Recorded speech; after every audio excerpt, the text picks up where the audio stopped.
It took 9 years, but I finally have a gavel. I think I made it. Woohoo! So it's 7 o'clock. I'd like to ask everyone to please rise for the Pledge of Allegiance. Pledge allegiance to the flag of the United States of America and to the republic for which it stands, one nation, under God, indivisible, with liberty and justice for all. Let's hope I don't have to use it. So thank you, welcome. Just an absolutely gorgeous day. And as I was going through this today, I realized over the past 9 years too, is that the font size that I'm dealing with right now has grown so big that when I started it was 1 page, now it's 3 pages. But it's basically the same spiel. So tonight I'm going to use a similar opening to the ones I've previously used to make sure everyone is clear on the proceedings. When you walk through the door, all of you should have reached or received a packet called the warrant. Within the warrant are articles that detail exactly what you are voting. For each article, a motion is made by the corresponding presenter of the article. Some of the motions will refer to the wording within the article. Others will refer directly to the warrant. I'm hoping everyone familiarized themselves with the articles so you understand exactly what you're voting on, for, or against. Once a motion is made, I will ask for a second. From here, I will ask for a recommendation from the Warrant and Finance Committee or the Planning Board if it pertains to their jurisdiction. I will then open it up for discussion prior to the vote. It is at this time one can express their opinions if one wishes to do so.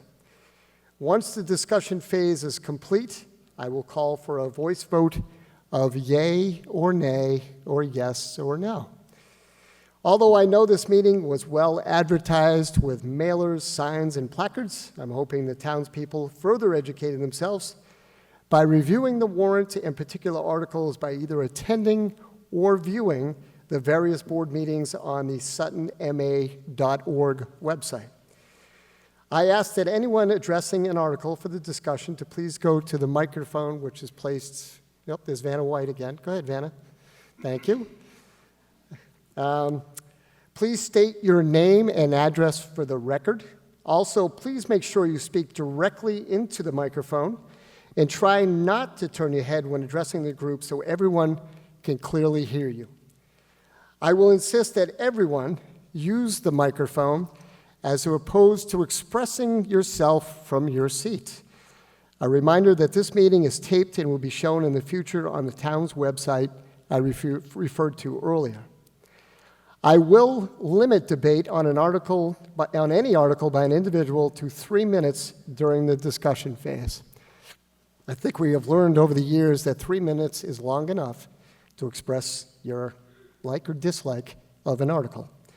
I ask that you keep all comments centered on the article and away from disparaging remarks towards individuals or committees. I hope everyone understands that we are all here for the betterment of Sutton. Please respect all individuals who are expressing thoughts and opinions during the discussion phase. If you have a particular question, please address me, and I will do my best to seek out the proper person or group to answer the question. I will need to talk through some general rules to follow during tonight's proceedings. Non-residents or non-voting members of the audience should be seated in the first few rows to my right. Actually, we're doing the whole section to the right here. I know there's a couple of people that were confused, but that is for non-voting only. Some of these individuals, however, will be granted the opportunity to speak on an article given their role within the town or interested parties for articles.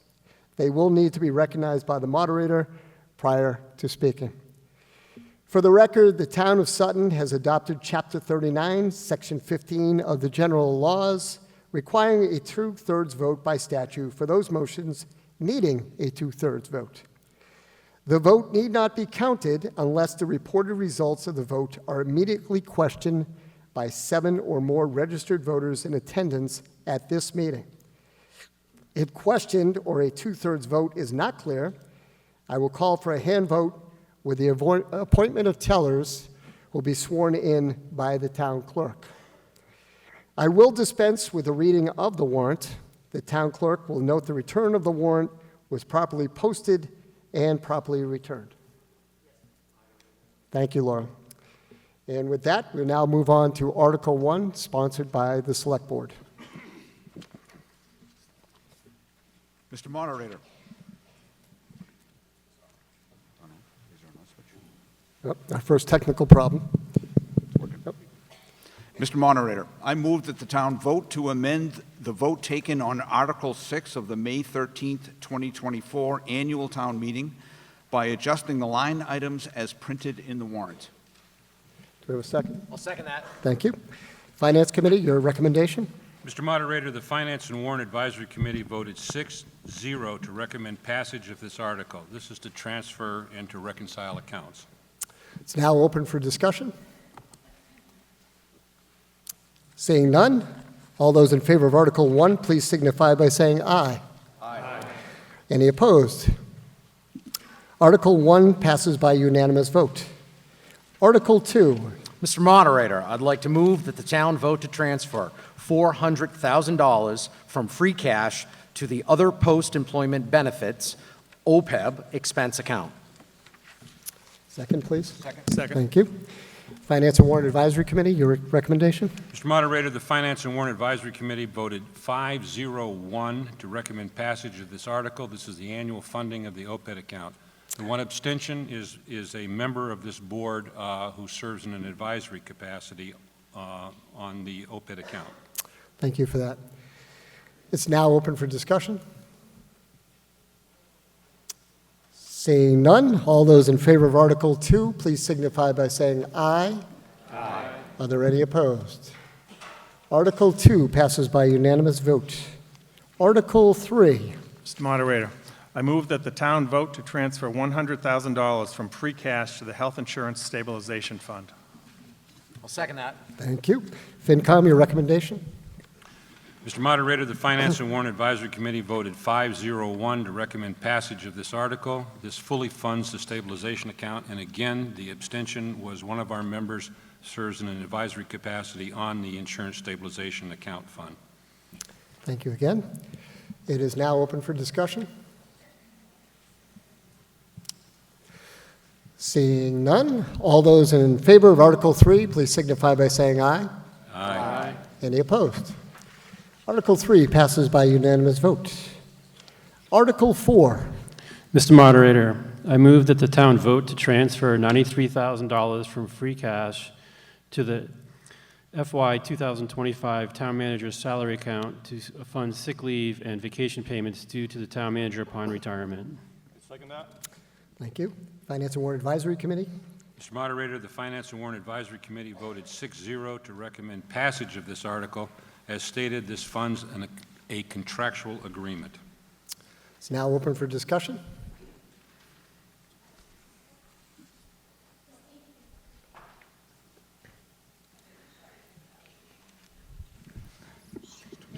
Christine Watkins, 65 McClellan Road. I watched the recent Select Board meeting, and I heard that Jim Smith will be extending his retirement till after the Springtown meeting. Because of that, is this amount that we're going to be transferring, which I think was $93,000, is that correct? Is that going to change? Is he going to continue to accrue sick time and vacation time, or does he terminate as of the 31st with a different type of contract extension? That is a great question. Is anybody on the board or Jim himself? I don't know whether it's appropriate for me to answer this, but so yes, we agreed. This is the amount of time that I have accrued. It goes through June 30th. If I decide to work till July 1, then it'll be encumbered till July, and then we will pay out that time. So this should account for all of it. So this should be the maximum amount you're due through June 30th? Yes. And it could be less if you take It could be vacation less or if sick. I take some time off or, Okay. don't feel well. Thank you. Anyone else? Okay, seeing no one else, all those in agreement with Article 4, please signify by saying aye. Aye. Are there any opposed? Article 4 passes by unanimous vote. Article 5. Mr. Moderator, I move that the town vote to raise and appropriate $157,000 to the Compensated Absences Reserve Fund. I'll second that. Thank you. FinCom, your recommendation? Mr. Moderator, the Finance and Warrant Advisory Committee voted 6-0 to recommend passage of this article. As stated, this funds the Contractual Reserve Fund. Now open for discussion. Okay. With none, all those in favor of Article 5, please signify by saying aye. Aye. Any opposed? Article 5 passes by unanimous vote. Article 6. Mr. Moderator, I move that the town vote to take no action on this article. This article was a placeholder for prior year bills that might have got missed, and there aren't any. Okay. So regardless, we've kind of developed a protocol over the year with the no action or passover. So if there is no discussion about the reason why we're doing it, I will call for a vote. How about I second that first? There you go. Thank you. So all those in favor of passing over or taking no action on Article 6, please signify by saying aye. Aye. Are there anybody that wants to hear about it? Okay. Article 6 is passed by unanimous vote. Article 7. Mr. Moderator, I'd like to move that the town vote to transfer $5,000 from the Waterways Improvement Fund to the Manchog Pond Foundation Incorporated for the maintenance of the pond. Second. Thank you. FinCom, your recommendation? Mr. Moderator, the Finance and Warrant Advisory Committee voted 6-0 to recommend passage of this article. Open for discussion. Seeing none, all those in favor of Article 7, please signify by saying aye. Aye. Any opposed? Article 7 passes by unanimous vote. Article 8. Mr. Moderator, I move that the town vote to raise and appropriate $50,000 to the Waters Farm capital account. Finance and Warrant Advisory Committee. Mr. Moderator, the Finance and Warrant Advisory Committee voted 6-0 to recommend passage of this article. This is to repair the roof. Article is open for discussion. Seeing none, all those in favor of Article 8, please signify by saying aye. Aye. Any opposed? Article 8 passes by unanimous vote. Article 9. Mr. Moderator, I move that the town vote to transfer $48,267 from free cash for a purpose of acquiring an agricultural preservation restriction to be held jointly with the Commonwealth of Massachusetts on a parcel of land located at 7 King Road and 24 King Road, Sutton, containing a total of 193.5 acres, more or less, and described in deeds recorded with the Worcester South District Registry of Deeds Book 27831, page 140, and Book 68628, page 85, and to authorize the select board to acquire said agricultural preservation restriction by purchase, gift, and/or eminent domain on such terms and conditions as said select board deems appropriate, and further to authorize the select board to enter into all agreements and execute on behalf of the town any and all instruments as may be necessary and convenient to effectuate the purpose of this article. Second that. FinCom, your recommendation? Mr. Moderator, the Finance and Warrant Advisory Committee voted 6-0 to recommend passage of this article. As stated, this is Sutton's share of the APR, which will preserve 193.5 acres of open land. The article is now open for discussion. Come on down.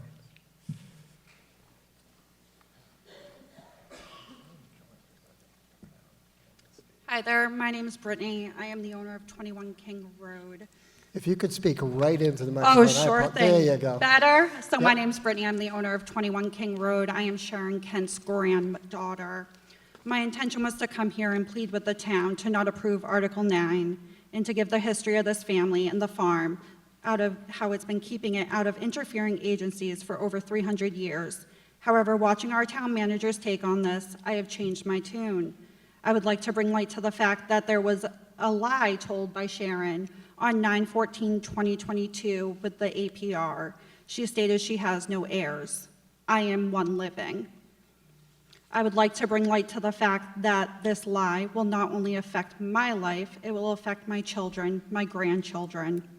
I do not need to be the loudest one in this room. I have dedicated my years to raising my 3 children, 2 of which attend Sutton Public Schools, along with my 8-month-old who will. Apparently that stands for no interest in continuing family legacy when my time is here devoted to them. I coach 2 Sutton youth soccer teams here in town. My son is a part of NEFC, Sutton youth basketball, the Raiders football, H&H dance. Apparently that stands for no interest with this family legacy. You can all laugh because quite frankly I would too. I dug my roots down on the word of the farm will forever be with you. Raise your children here just like you were raised. Yes, I've been a 20+ year resident.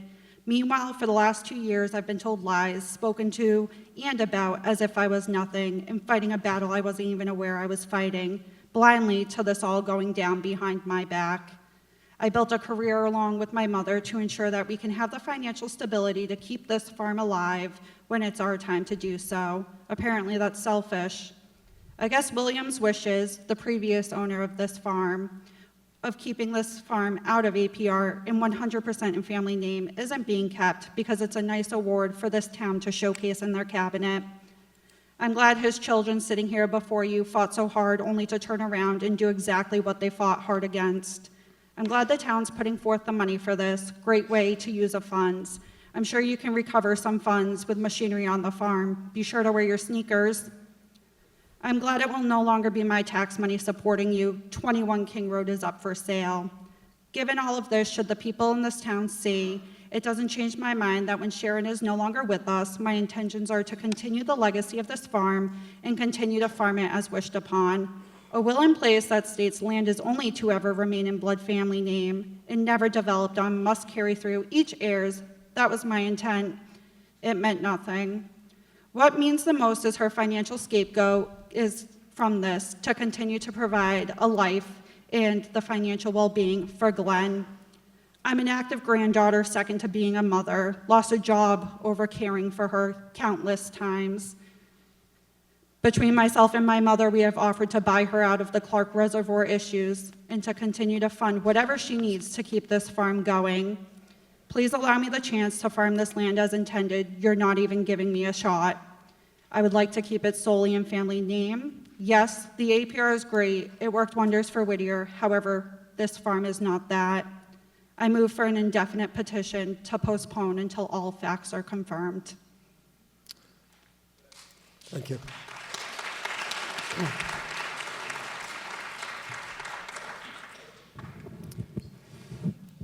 So again, I'm sorry? Wasn't a motion, but thank you. You can second the opinion. So again, you know, if I don't want to be up here and sit here and bang the gavel at 3 minutes, but just let's make sure that we understand that we all want to get home before midnight. So just if we can consolidate the arguments for or against to 3 minutes, be greatly appreciated. So is there anybody else that would like to discuss this particular article?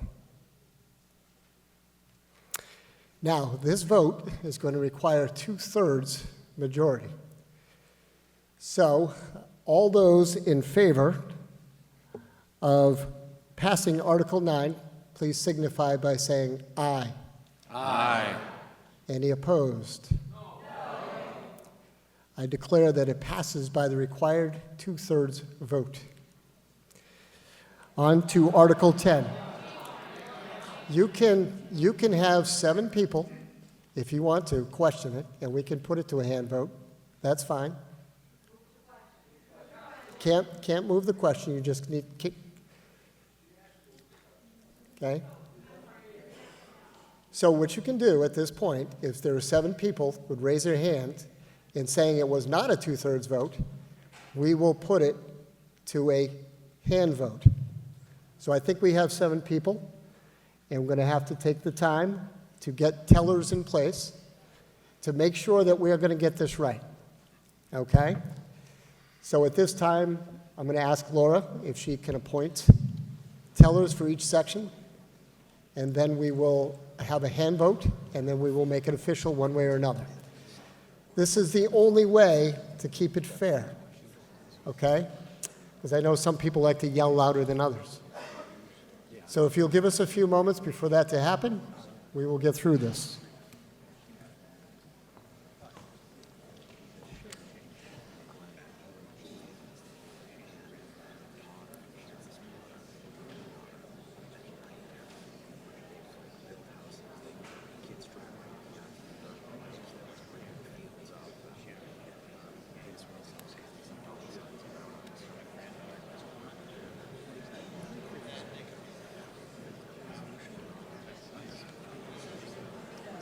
No, but remember what I said that we have plenty of time to resolve it.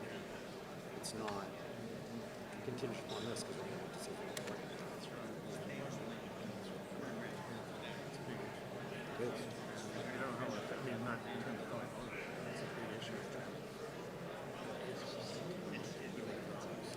These damn things are not easy. I just think we got to deal with Tucker Farm. Tucker Farm. We got people still.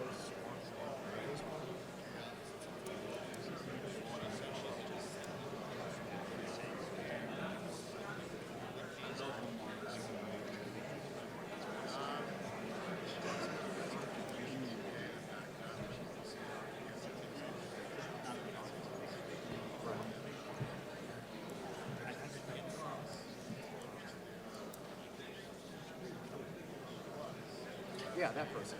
They're my favorite. Yeah. Oh yeah, Gail and yep. Oh, he was such a nice guy.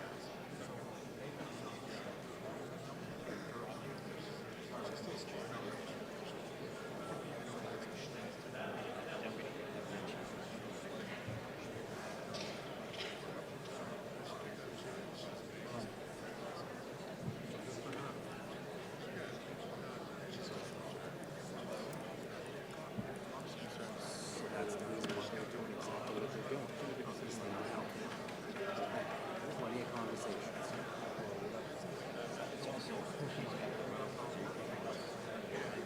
Oh, there's no question.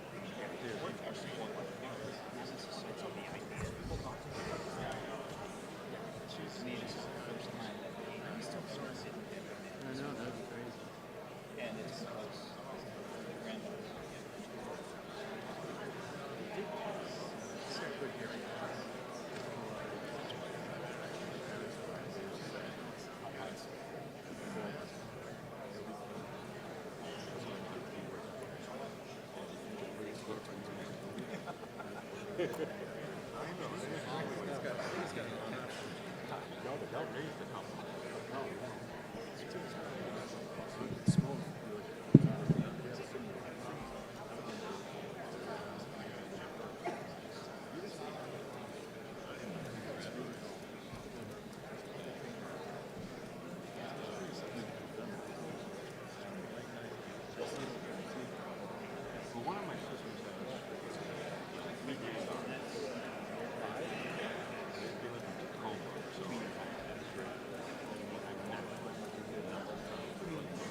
You can add, right? Oh, that's a good question. Who's doing this section? Yeah, yeah. And I can't. Okay, tellers have been appointed. And what I'd like to do is to start the process kind of over again, but with the, either raise your hand. Actually, let's do raise of hands. I don't want to have anybody stand up. So all those in favor of Article 9, please put your hand up to be counted.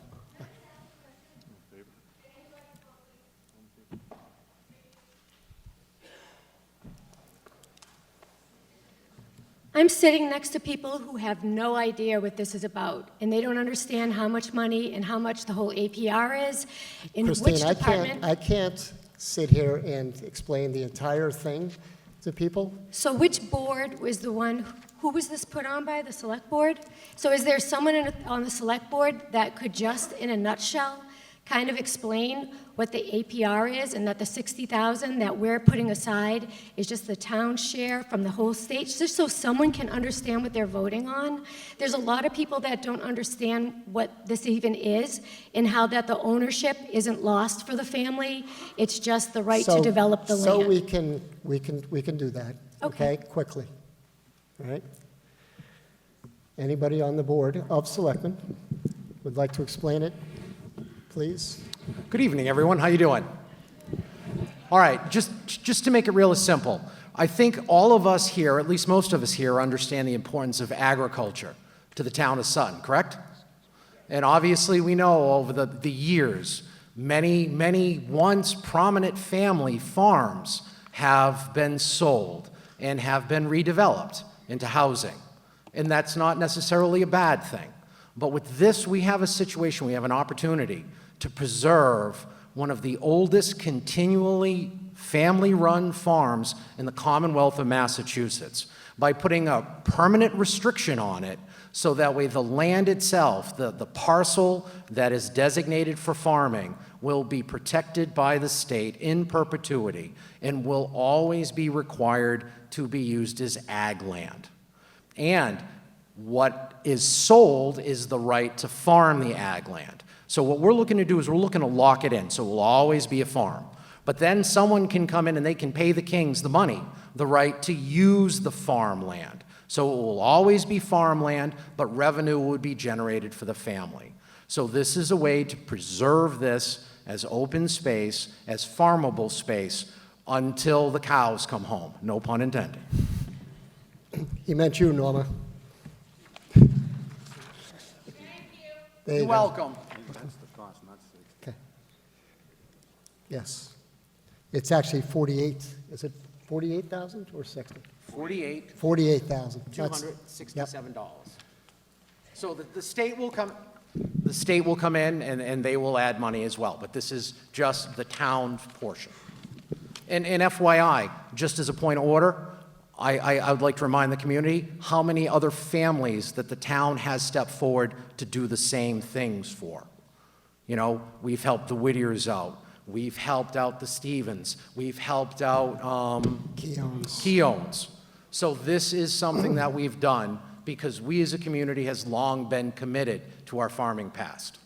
So this is just going to be another cap in our feather, in my humble opinion, of us fulfilling the mission of our town. Ma'am, if you have something to say, you'll have to come all the way down.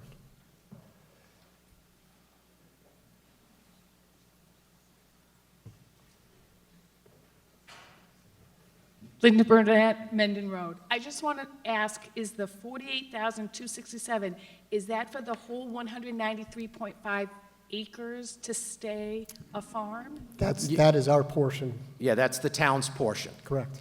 So are we designated a certain area of that farm that we're paying for? And then the other part, if the King family sells? The whole 193.5 acres Okay. is going to be preserved. Okay. Is everyone all set? Are we clear on what we're voting?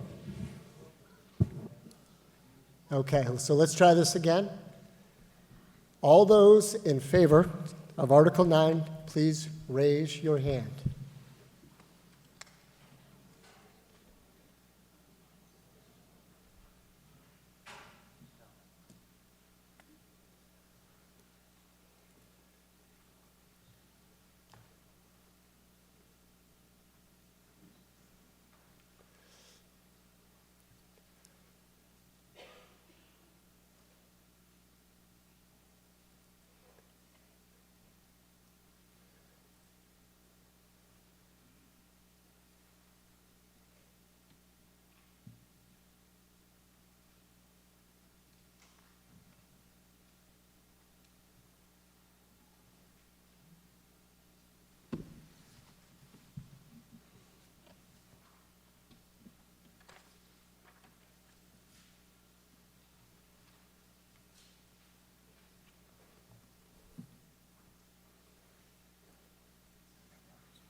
we been counted up here? Yeah. I think he counted.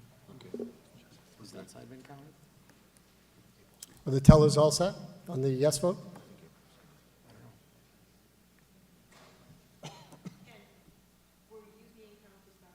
Yep, by Robin. Yep. All right. Was that side counted? Yeah. Yep. You get this side, right? We get the middle, so, yep, like everybody, and Cheryl's up there. Okay, those with the yes vote, you can put your hands down now and rest. Good job. All those opposed to Article 9, please raise your hand.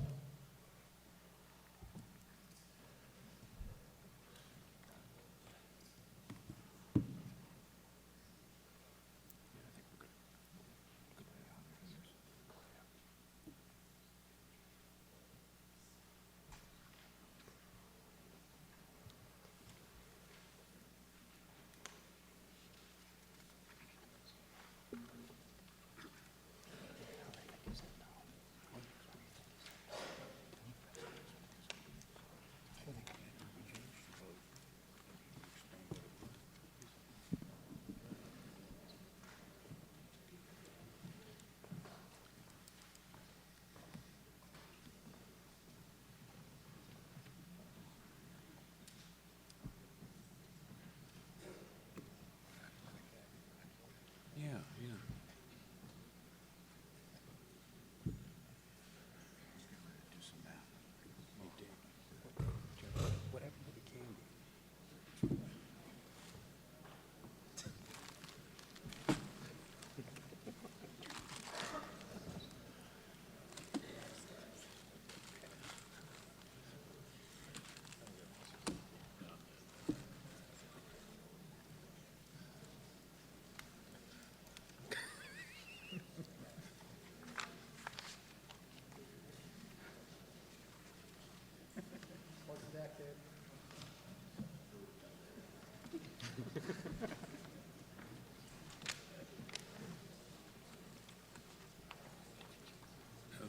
Now they got to do the math.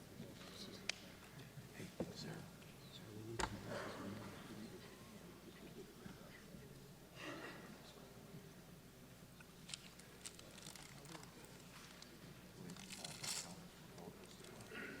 I think so.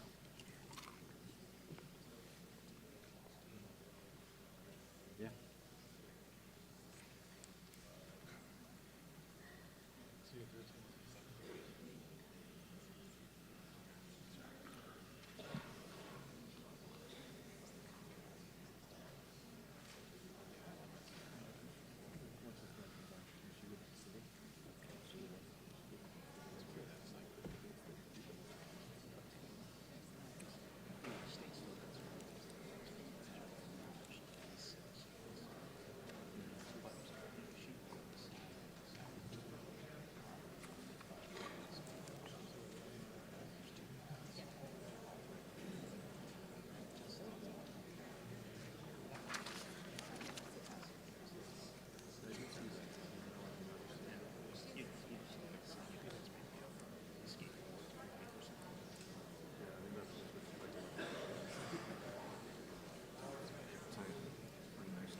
Oh, they finished? I haven't been up there. Yeah, so, you know, it's Stockwell's live. Yeah.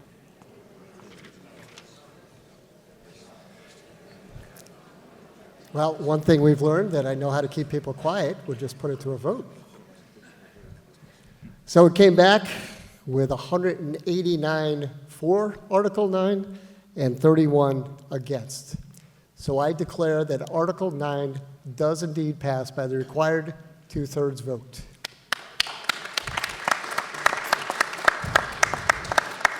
Article 10. For the Planning Board.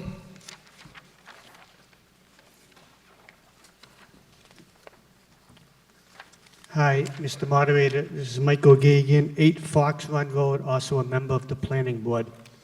On Article 10, I move that the town vote to amend the zoning bylaw, Section 1B, definitions to insert a new definition for area median income as printed in the warrant. The second, please. Anyone? Anyone? Thank you. Finance and Warrant Advisory Committee, your recommendation? Sorry, I moved it. Mr. Moderator, the Finance and Warrant Advisory Committee voted 6-0 to recommend passage of this article. This is defining what AMI means and is needed for the newly proposed Planning Board recommendations that will follow. And Planning Board, your recommendations? The Planning Board voted 5-0-0 to recommend passage.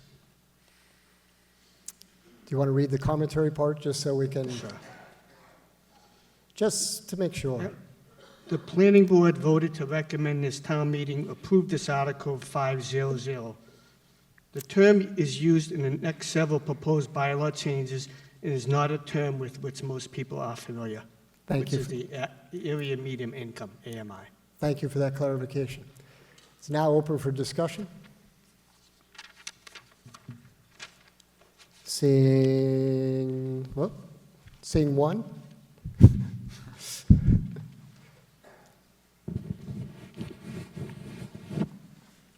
Good evening, Mr. Moderator. My name is Andrea Matea. I live at 21 Gulf Ridge Drive. Gotta Yes, speak up. louder. My question really is a point of order. If there were an interest in moving to table or pass one of the bylaws, when is it proper for that motion to be made from the floor? And what is the process to do it as we proceed to vote on 10, 11, 12, 13, 14, 15, and 16? Are you pertaining to Article 10, the particular article that? Yes. Well, the interesting characteristic of Article 10 is that it speaks to a number of articles after it. So if one portion is tabled that affects all of them, Well, when is the process? I could to answer do the that? question, but You cannot? I Okay. could. Okay. So I believe it's just really a definition. Am I correct, Jen? Correct? It's just a definition moving forward. It doesn't matter if you're voting for or against the article. It's just really to define what area median income means. Right. And one would then assume that if the other articles were not passed, that if this article somehow does pass, it would not be effective It's- in the law. Yeah, it's really just a definition. That's it. It's just really defining. Right. So then the other part of my question, that with respect to the articles to come, if a motion from the floor to table the articles were to be made, what is the process to properly do that? To take the articles as they're presented. As each is presented, yes. So that's my, I guess, jurisdiction Yes. in being able to do that. So I traditionally have always taken the articles in the way that they are printed in the warrant. And I don't see a reason to change that tonight. But I think, again, the reason why we have Article 10 first really is to define exactly what we're trying to do for a definition for the future articles. Correct. And I think that your response is certainly complete from my perspective. Okay, thank you. Then perhaps my question needs to be raised when we get to Article 11 on what is the proper way to table a motion. And gentlemen and ladies, I'm doing this because I did try to understand it and I did not. But one thing I did understand that all of us, I think, need to appreciate, that is if a motion, this is a question, if a motion is, or a warrant article is tabled, it can be revived, it can be looked at again during a certain, after it is tabled.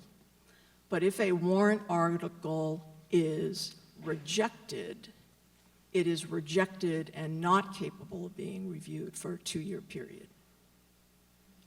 Is that your understanding? It cannot be revived again. No, the answer is no. No, it No? cannot. No. Okay. So if a warrant article is presented and it is voted down, it can be brought up at the next town meeting? So planning board, I Jen's was saying educated on yes. this too. So Jen's dying over there because she I know, wants to go say ahead, this. Jen. So Jen, why don't you come up and explain? But planning board is a little bit different than a regular citizen petition. Can you hear me okay? Yes, yeah. On zoning articles, if the planning board recommended the article, as they have in this case because they sponsored these articles, and it is voted down, it can be brought up again within 2 years. If the planning board does not vote positively on a zoning article and it is voted down, then it has to wait till 2 years to come back unless it is substantially changed. Thank you, Jen. I'm sure you're all relieved. I have no more questions at this point. We know you're a lawyer, so retired, very good lawyer. I think we have another gentleman, or a couple of people. Okay. All right. Thank you, first of all, for the board members. I know you put in a lot of work, a lot of volunteer time, so it's appreciated. My name is Jane Cairns, 20 Sibley Road, and I just have a small definition here. I was confused with AMI, so I went on the mass housing site, and the statement that we want to delete is households that qualify as low to moderate income under HUD guidelines, and that you want to change to earning at or under 80% of the area, the AMI, applicable to Sutton. When I went on the site, the HUD definition of low income is 80% of area AMI, or it's the same thing, but the wording that we originally had that's stricken is a lot easier and more transparent to understand. So why are we going with this AMI 80% of and so forth, which does translate to low-income housing? Is there someone from the planning board, or Jen, can answer that question?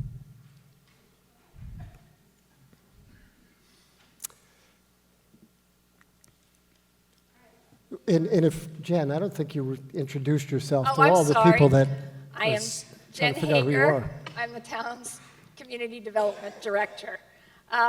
So the reason we're changing it is because people were actually confused with the wording that's in the bylaw. In the various sessions we've had, in the years we've been kind of talking up leading into these articles, people were confused with what low to moderate income housing actually means. So the department and the board thought it was actually more transparent to qualify what that is. Households earning at or under 80% of the median income. Oftentimes when you say low to moderate income, people can't assign a number to that. They might get an impression in their heads. So the board and the department felt it was more, it was a better thing to actually put a number to it, the number that is described by law. So again, lots of housing sessions on this since 2012, and that term often confused people, and this was the phrase that was preferred by those who participated. Why not put both? Because the average person is going to glaze over when they see 80% of area median income as opposed to low income. They have a shot at understanding what the idea is, but AMI is just, to me, not clear. What about putting both? That is low income housing, that is, and then the new definition that you want to add. Again, there was a process of formulating the bylaws. We had public hearings, we had various sessions, and this is what came out of that. Had the suggestion been made during the process, the bylaw might have taken a different format. At this stage of the game, that can only be adjusted with a motion to amend on the floor. And if we were to do that, to be accurate, you would be saying, means a household, a low to moderate income household earning at or under 80% of the area median income. So again, that can only be done at this point with a motion to amend this article on the floor. It is the way it is because through the whole public process we've had to devise the bylaws, this is what those who participated felt worked. So if you felt strongly that it should include both, the only way to change that is for you to make a motion on the town meeting floor. The board can't, Yeah, I'm tempted to. That's fine. Okay. But make sure, if you do it, be very accurate with the low to moderate income, because low to moderate income is a very large percentage gap. My understanding was moderate income was not part of your It wording. is, absolutely. Low to moderate income ranges from 30% of median income to 80%. So 80% is actually the moderate end of the scale legally.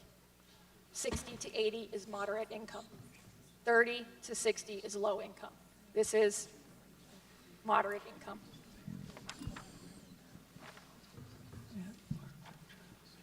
Low income is at or under 80%. Moderate, therefore, would have to be higher. Lower would be considered either very moderate, a very low income, or extremely low income. The word moderate qualifies for above 80%, was my understanding. I'm just giving the factual guidelines. It's 30 to 50. 30 to 80 is low to moderate income, the full range. Moderate is 60 to 80.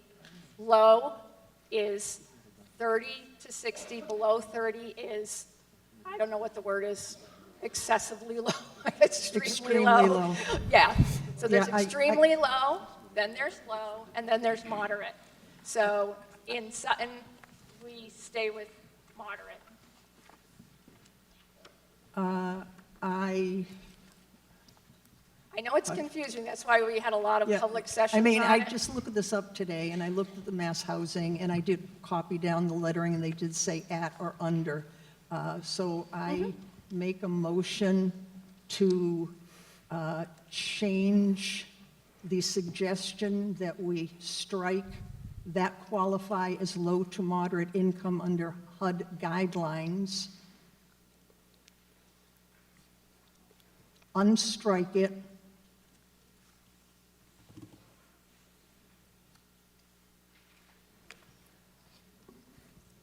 So I'm trying to figure out what to do with the word moderate, because there's some disagreement on that one. However, for the sake of brevity, I don't know if this is accurate. Technically, we should look that up, because when I looked it up today, moderate was under 80%. I'm over time. Just letting you know that actually what you're talking about is in. Right, but I think it's the same wording. Okay. No, I know it. Yeah, no, I wrote all my notes here. I didn't see the other one.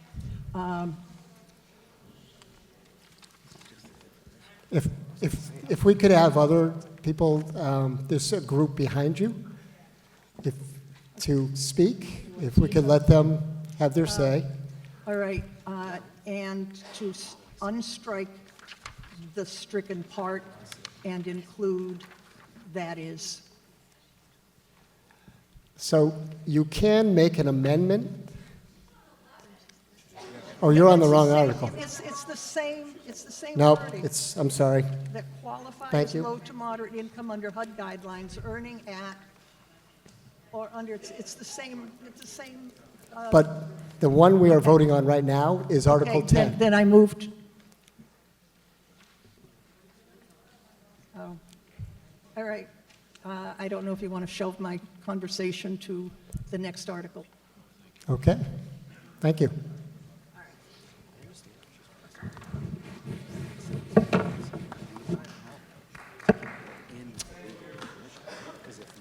Ready? Hello, John Belcafini, 75 Leland Hill Road.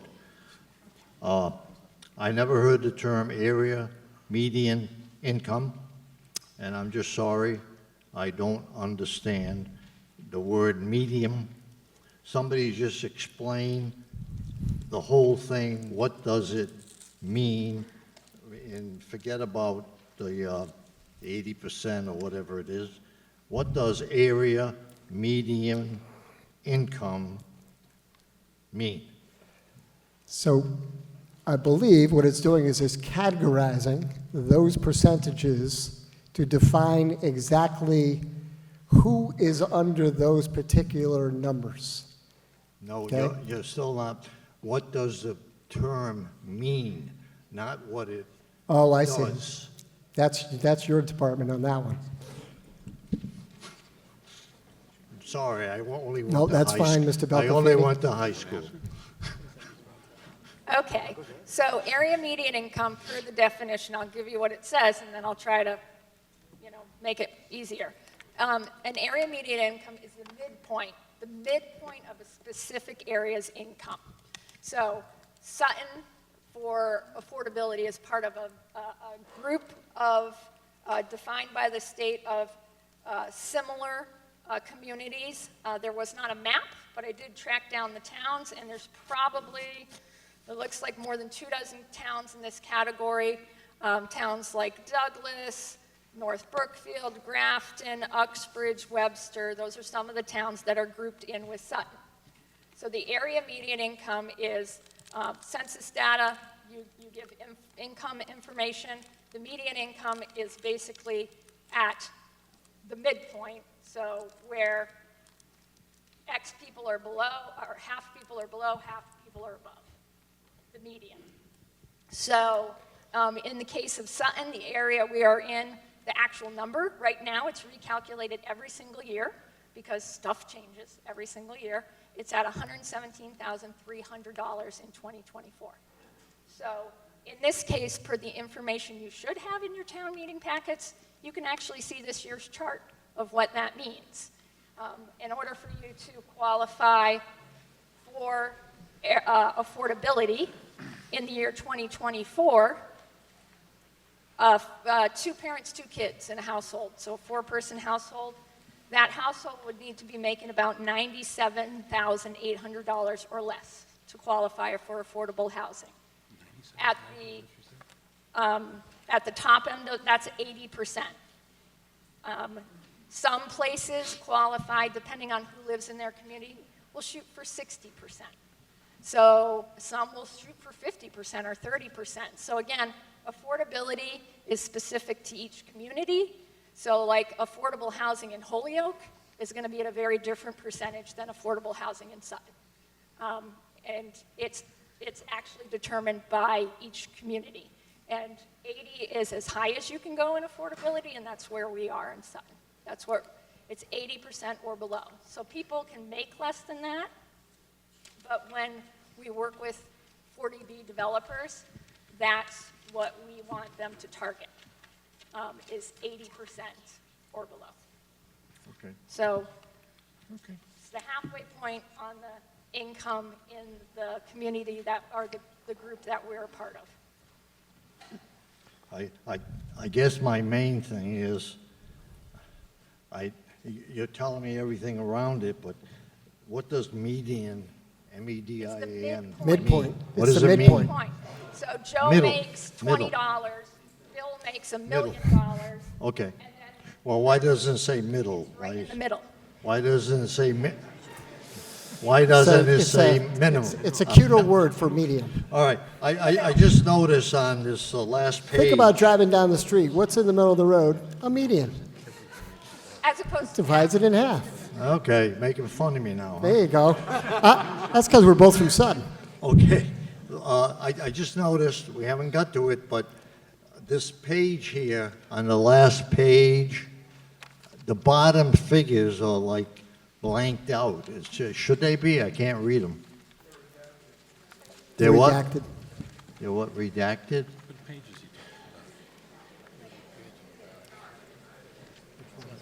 Oh, it was highlighted.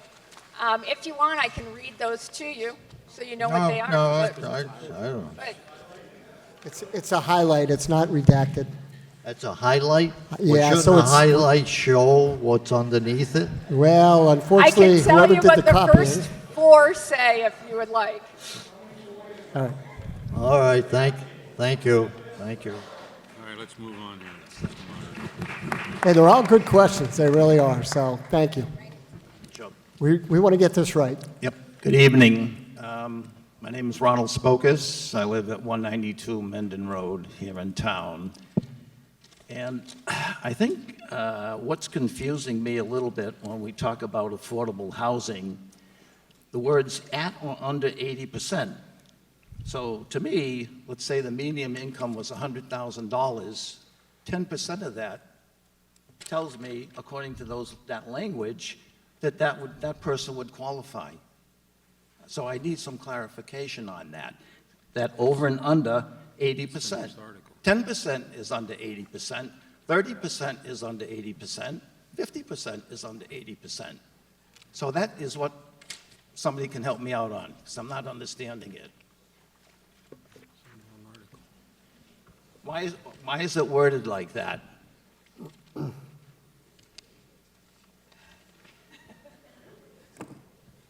Right? 10% is under 80%, isn't it? Hello? Okay. Sorry. Yes, 10% is less than 80%. So you have to set, it's a complicated subject, that's why we do a lot of sessions on it. All right, so you have to set a level where affordability kicks in.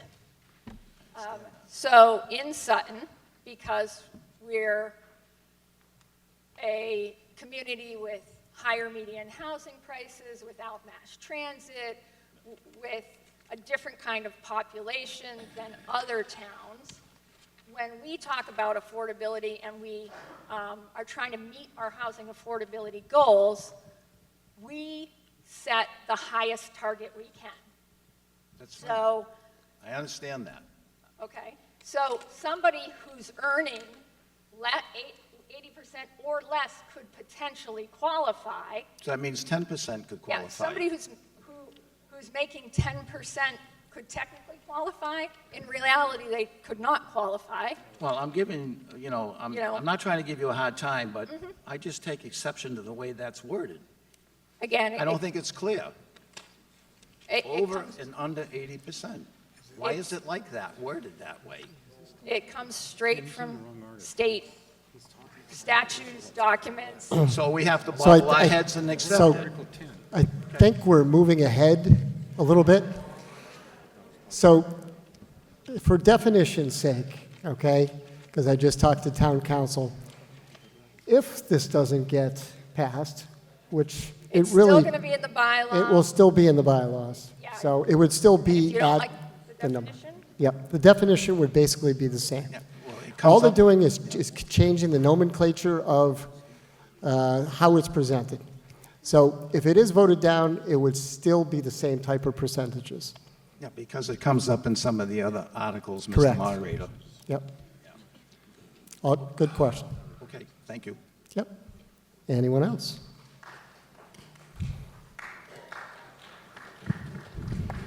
Okay. You guys are making me work today. That's good. All right. With all of that, this will again take 2/3 vote. All those who are in favor of Article 10, please signify by saying aye. Aye. All those opposed? Whew. Article 10 passes by the required 2/3 vote. Article 11. Mr. Moderator, I move to take no action on Article 11. So similar to what we occurred on Article 6, I will also hold true here with a slight caveat. I will ask for a second. Second. And a vote to officially pass over or take no action on Article 11. However, before we get to this point, I do want to ask FinCom and the Planning Board to give the reason as to the reason why we're passing over or taking no action on Article 11. So if I could ask FinCom first. Mr. Moderator, the Finance and Warrant Advisory Committee voted 6-0 to not recommend passage of this article. In the opinion of the committee, this proposal lacked any research as to the conformity with industry or state standards, and the grammar as presented is confusing. Thank you. And Planning Board? Planning Board voted to recommend that this article be passed over to allow additional time for research consideration, a 4-0-0 vote. This article was an article to fix formatting and inconsistencies. However, changes from the public hearing drew questions, including FinCom comments, about the proposed adjustments to the minimum square footage of units. The board has decided to pass over this article article to allow additional time to research if units' square foot minimums should be reduced. Okay, are there any other questions? Okay, so this will just take a majority vote to pass over Article 11. All those in favor of passing over, please signify by saying aye. Sorry. Mr. Moderator, there was a question. Oh, there was, I'm sorry. I am sorry. All right, so the boards are going to reconsider, or the boards are reconsidering, are people able to put input into, okay. Always, yes. So the one thing I always encourage people, especially for those who have been here for the first time, is if you really want to get involved with your town, get involved with going to the meetings or watching them on the website at YouTube. Sometimes I have to do that. The fast forward button works fantastic to get past some of that stuff. But I always tell people, please encourage you to get involved so you do know some of these questions beforehand or, well educated. So, and again, it's like the teacher used to say, there are no dumb questions. So if you do have any questions, please come up and ask them. This is very important to the future of our town. Okay? Any more discussion on Article 11? With that, all those in favor of passing over Article 11, please signify by saying aye.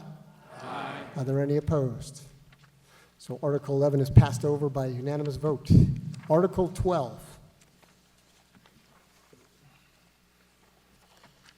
Mr. Moderator, I move that the town vote to approve Article 12 as printed in the warrant. Second, please. Second. Finance and Warrant Advisory Committee, your recommendation? Mr. Moderator, the Finance and Warrant Advisory Committee voted 5-1 to approve the original draft article, subject to revisions to help clarify the requirements. The dissenting vote questioned how the restrictions would be enforced and the ambiguity of the evidence required to attract Sutton residents to these developments. The committee did not vote on the updated article because the final wording was not available for consideration. And Planning Board, the result of your hearing? Sir. The Planning Board voted to recommend that town meeting approve this article 500.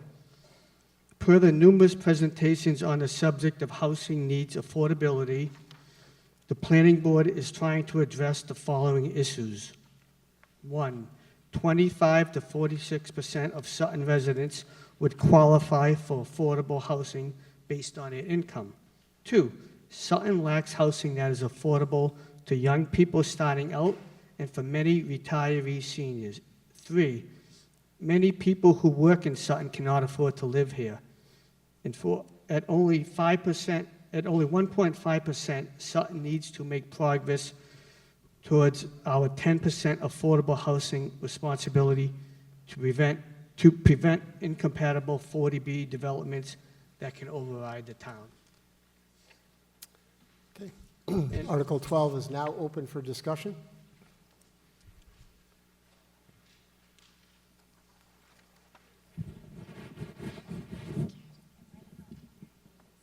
Okay, Gina Betty, 107 Dudley Road, on that side of the tracks.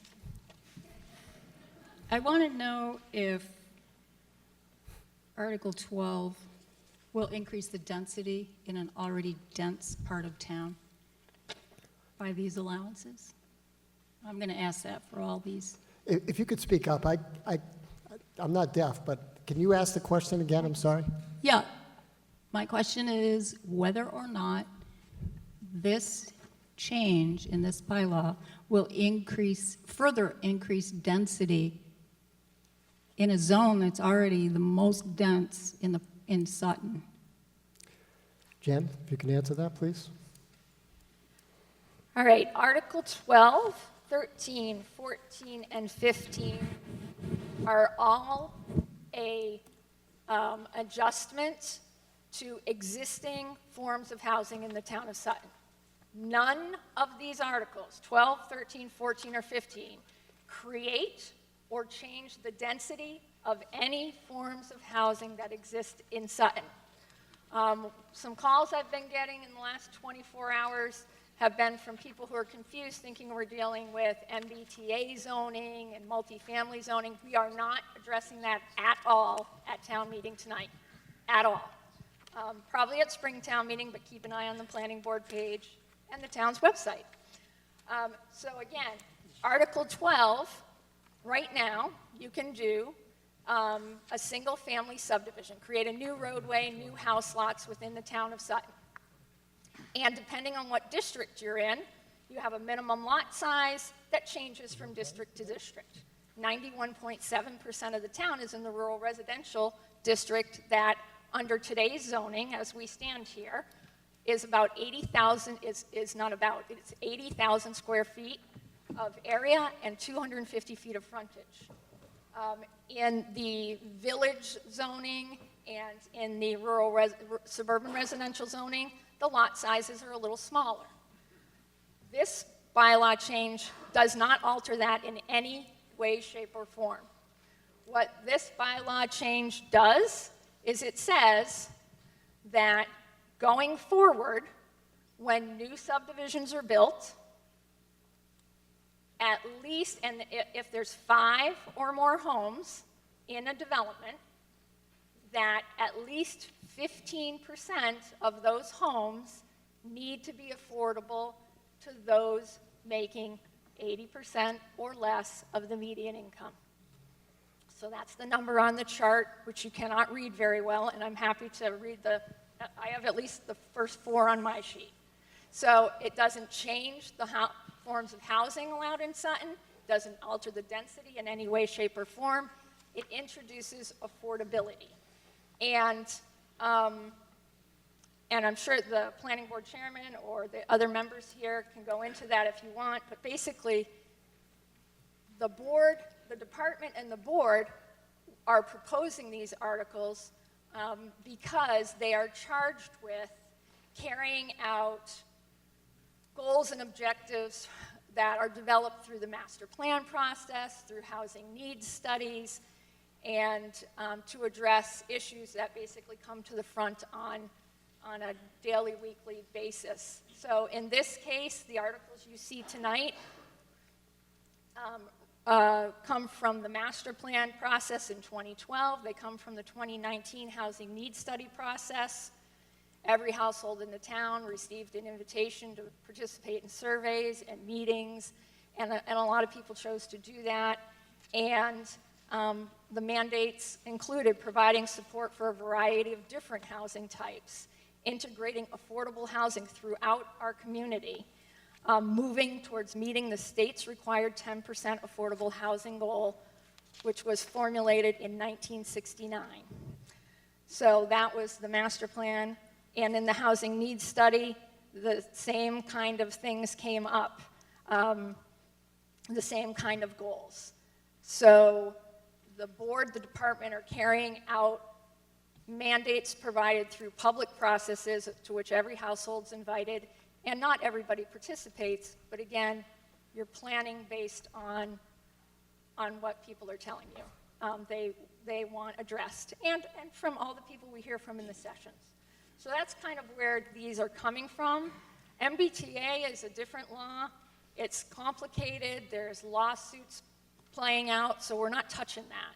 This is just about introducing affordability so we can serve, as Mike Gagan said, the 25 to 46% of Sutton's population that would actually qualify for affordable housing, and importantly, to do what was referred to here, which is to have the town control the face of affordable housing as opposed to a developer coming in and telling us what it's going to look like. As long as we're under 10%, the town is open and has had 3 proposals in the last year and a half for 40B housing. One was 100 units, one was 240 units, and we have a current 24 unit that's been reduced to 16 units. And it used to be if stuff wasn't on water and sewer, it wouldn't happen. We have our first 40B development with absolutely no water and sewer. So again, we either control our own destiny with regard to affordable housing, or we're open to a developer coming in and overriding zoning and just doing what they want, where they want, at any size that they want. So there's a number of reasons the board's addressing it. These are the main reasons. Christine Watkins, 65 McClellan Road. So Jen, if we add 15% affordability to all of these housing types, how many units are we short in our subsidized housing inventory? And if we rely on this 15% as our way of taking control, how many housing units do we have to build that are at market rate to get the right number from the 15%? So 10% under the last, I'm going to say it wrong, decennial census, I don't know if I said that wrong or right, but would be about 354 units. In 1969, Sutton came out of the gate swinging. We produced 40 units of affordable housing the first year this law was in place. And then, unfortunately, not unlike our neighbors, we didn't do any more affordable units until 2005. Since 2005, we produced 15 units. So we are 299 units shy. So it depends on the housing type you're promoting, whether how fast you get there. If you're doing single-family housing, you have to, single-family or ownership housing. I guess if it's rental housing, it's a little different, and I'll get to that in a sec. If it is home ownership, somebody owns it, they don't rent it, then 25%, well, the 15%, you're basically producing 85%, so say 100 units, you're producing 85 homes to get 15 more homes. So again, it's going to take you a while. The 15 homes on a 100-unit development would get you close to safe harbor, which we can explain. But again, it's going to take you longer that way.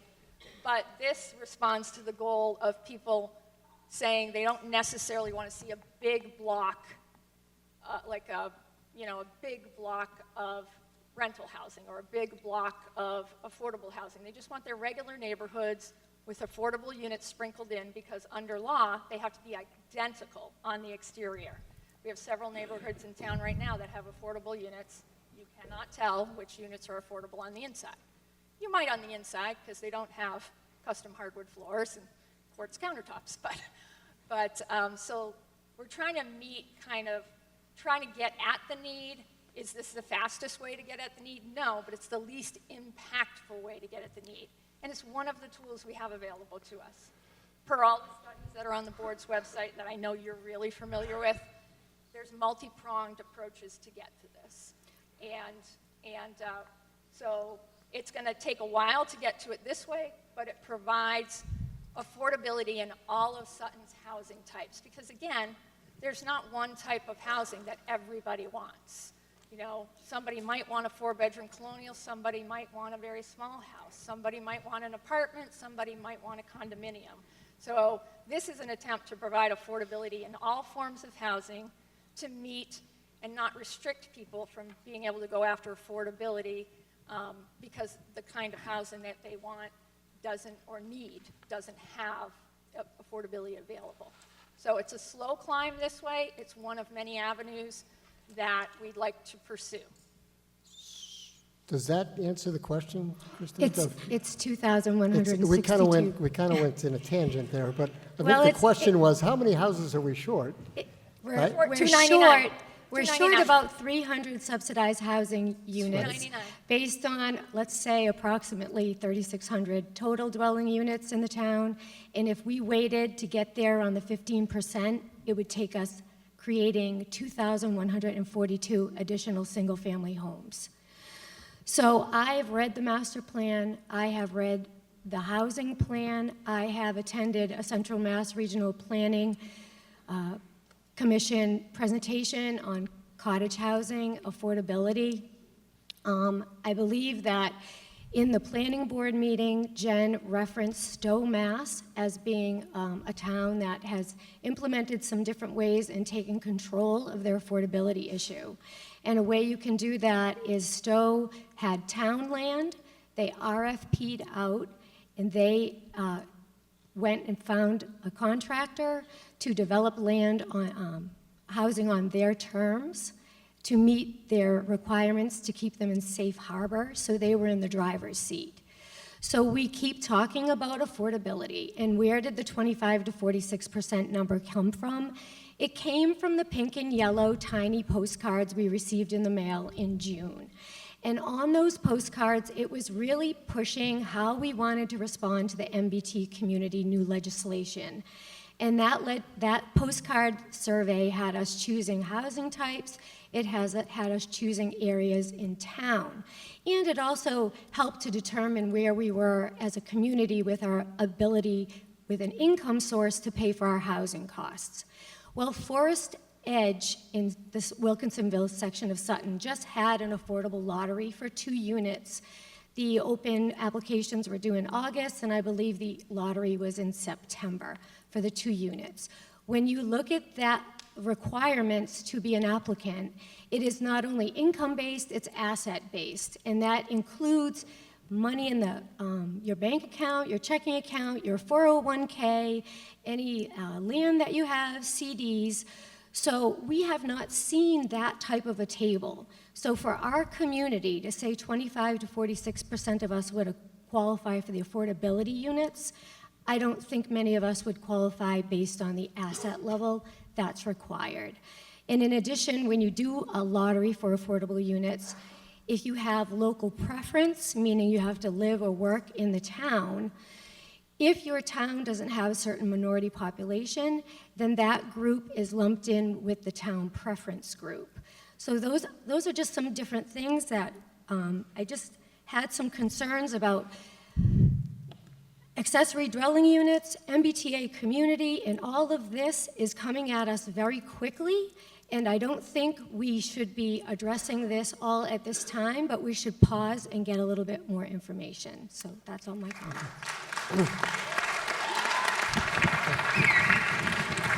So, again, I have been kind of lax in the 3-minute rule. But I think, again, it's very important for the future of the town, but please keep it brief and to the point. Hi, thank you for hearing me. My name is Michael Nadella, I'm 108 Burbank Road. I've been hearing a lot of things about affordability, who can afford this, who can afford that. How many people in Sutton qualify for this and qualify for that? Is the town, the people of the town, going to have priority for all these housing units?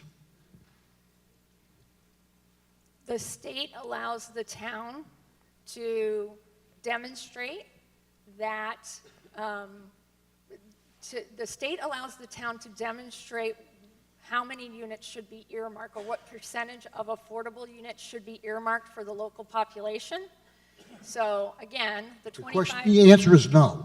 Yes. A demonstration. No, it is So that means you're building housing units, you want everybody to pitch in and Yes. go together and get these, The but no one answer in is- Sutton is going to have priority to get them, right? 50% of the units are earmarked for local residents and people who work within the town of Sutton. 50%. Work, what would we be guaranteed that the people of Sutton are going to have a certain percentage of these houses? 50%. 50%.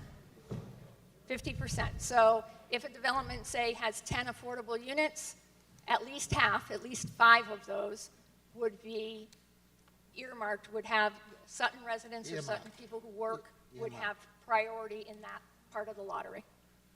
Lottery, it's a lot. Because there's a lottery for all affordable units. You have to apply, you have to prove that you A actually lottery need- amongst Sutton residents, area residents. Sutton residents for half the units, and then anybody else who qualifies for the other half. Thank you. Yes. Thank you.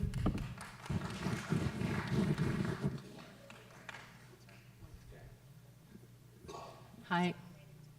Great, thanks. Hi, good evening. My name is Carolina Paola. I live at 178 Burbank Road. I just have a quick question here. It says that the affordable dwelling units will remain affordable in perpetuity. How do you enforce that? How is that enforced and for how long? So what happens, for example, if X amount of units are sold, or let's say one of those units is sold and it was previously considered affordable, what happens then? So We have lots of experience with this. Again, as I've noted, we have affordable units in the town of Sutton, and we have a lot of affordable units elsewhere as well. So what happens is the deed for that property is deed restricted, and there's a regulatory agreement that's attached to it. Also, when the Zoning Board of Appeals grants what's called a local initiative project or approval for those units to be affordable, there's actually a state regulatory agreement. The town signs off on it, the state signs off on it, it's attached to the landowner's deed, and then what happens is, if somebody goes to sell it, the town has to be notified, the state has to be notified. And the state will notify us just to make sure nobody forgot to notify us. So we get notifications, I won't say on a regular basis because people don't turn these over an awful lot.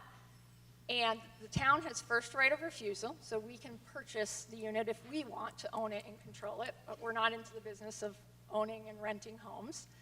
And then the house then becomes available to a pool of buyers who have to meet the same requirements. The person selling the home, because they got the advantage of the in perpetuity, they can make no more than 15% from what they originally paid for it, but it's based on a formula, so they're not guaranteed 15%.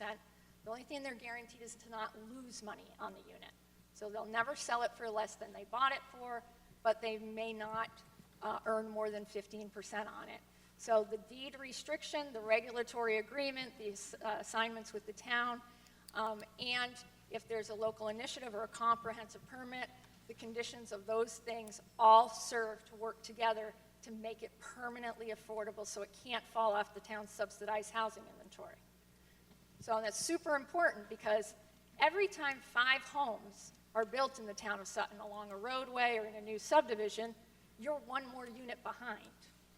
So that's the other important thing about having that base affordability in your bylaws.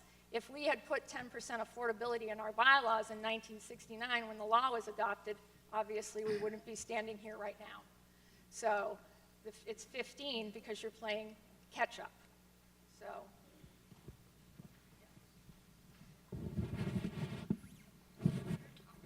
Thank you. Nice, clean. James Marin, You have 80 to do it Burbank forward. Road, Sutton, Massachusetts. I have 2 questions. When reading the articles that we received at the meeting, the Finance and Advisory Board vote with the explanation and I've been to a lot of town meetings and that's very unusual. I've never seen qualifications like that. Could I get an explanation as to why that is and what led to the drafting of something that I haven't seen before? 12 actually was not changed. Number 12 was not changed at all from what you see on your warrant. Okay, no, it applies to this and all of the other articles. The same disclaimer appears on all of them. Sir, speaking on behalf of the Finance Committee, when we held our meeting, we had a number of questions. They tended to be around, there were some clarifications, is this permanent housing? Is it temporary housing? Are you saying that you can put trailers in? We had all kinds of questions. Jen represented the planning board, and she took it back to them. But some changes were made, but Jen is an employee, not the planning board. So she had to then take the recommendations that were re-put together, take it to the planning board. They then had to vote on it.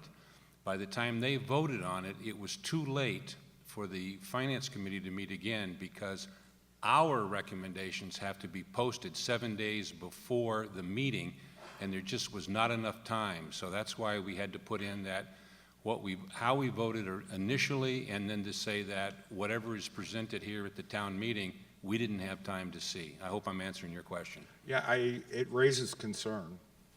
Obviously, the purpose of your committee is to advise us on the warrant. That's in the name of the committee, Finance and Warrant Advisory Committee. And by not providing us with your advisory services on this article, I also followed the process. The process, it was difficult. The planning board opened the public hearing for these articles. They closed the public hearing, they took a vote. There were modifications made, the public hearing was not reopened, another vote was taken. There was a third series of amendments made, right? The public hearing was not reopened again for comment, another vote was taken. And now I'm looking at what you put together, and I appreciate the fact that you don't want to vote on something that you're not familiar with. That would be inappropriate, and it would diminish the significance of your advisory capacity if you did that. But as a resident, I feel very uneasy that the board that's in place to advise us on the warrant articles essentially passed on providing a recommendation or a vote. I appreciate your comments very much, and you must have been with us as we were discussing this, that we did not want this to happen in the future. So we've already worked out with the town manager that I'm going to call it a stretch of the calendar, and the Finance and Warrant Advisory will be meeting at the same time that all warrant articles are presented to the board of the select board, excuse me, and that will give us an additional 2 to 3 weeks so that we can then, if changes need to be made, we will have the time to reconsider, to vote, and then we will meet the deadline. So again, we apologize, but this was the compromise that we had to come to because we had to get it posted or we couldn't have a meeting. Hold on. Thank you. Not sure I really wanted the microphone, but I think it's important to note too that the changes that were made were not substantive. They were clarifying stuff, but it wasn't a substantive change. So that's why you see votes in the record either for or against each article. So we did vet and review it, but there's minor tweaks that were done just to clear up issues that we raised during the discussion of each article. I have a second question that I'll ask in a second. But procedurally, I think that what the best case scenario would have been was when the planning board hearing happened, the proposed warrant articles were vetted to the point where there weren't changes necessary going forward unless there was something that came up that was specifically addressed as a concern. A lot of what happened was kind of cleanup and input of town council. And procedurally, I struggle with, and I'm not an attorney, but I do struggle with the fact that there were amendments made to the articles without the ability of the residents of the community in a public hearing to comment. And there were a series of 3 votes taken, while 2 of which happened while the public hearings were closed. You're speaking to the finance board, right? I mean, to the planning board, correct? I'm speaking to the for the planning board process in general. Defer to you. Wow. So, as Mr. Morris pointed out, there definitely have been some indiscrepancies, I guess we would say, or discrepancies, I'm sorry, that are going to be worked out in the future. I think your concerns are valid. There were concerns from a number of people towards that, and I know from my time in this town that the Finance and Warrant Advisory Committee is almost like a reassurance to people. Yeah, it's guidance. It is, and I know moving forward, again, I can't offer any more than that as a moderator, but I can tell you that the procedure will change moving forward. We have Go ahead. We have town council present. Could they comment on whether or not the process of modifying a warrant article without reopening the public hearing and voting on it is appropriate? You get to talk to people. They're going to yell at me.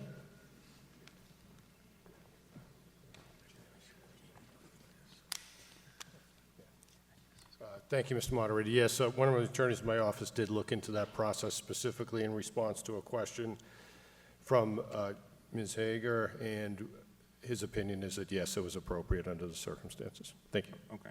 My question, George, you had made the comment that the changes to the articles made were, I don't want to put words in your mouth, not material. I was going to say irrelevant, but not material is probably better. One of the one of the issues that came up in the public hearing as it related to this article was how A&R subdivisions were going to be treated. And they weren't addressed in the original version of the article, and they were subsequently added to the article. It was my impression from the public hearing that once somebody came before the planning board to subdivide land into 5 or more lots, that at that point, the deed restriction would be required as it relates to the affordability element of a project like that. But from reading the Warren article, it doesn't appear to me that that's the case. If I was to divide a piece of property into 5 lots and sell them individually or build them individually, it wouldn't necessarily, my interpretation of this document is it wouldn't apply, and my interpretation from the public hearing was that it would.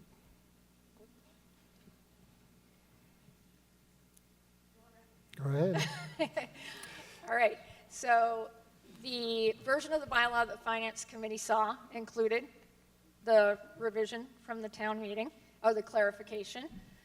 Per the public hearing, the question was asked, does this include Form A lots? And because it didn't exclude them, it includes them.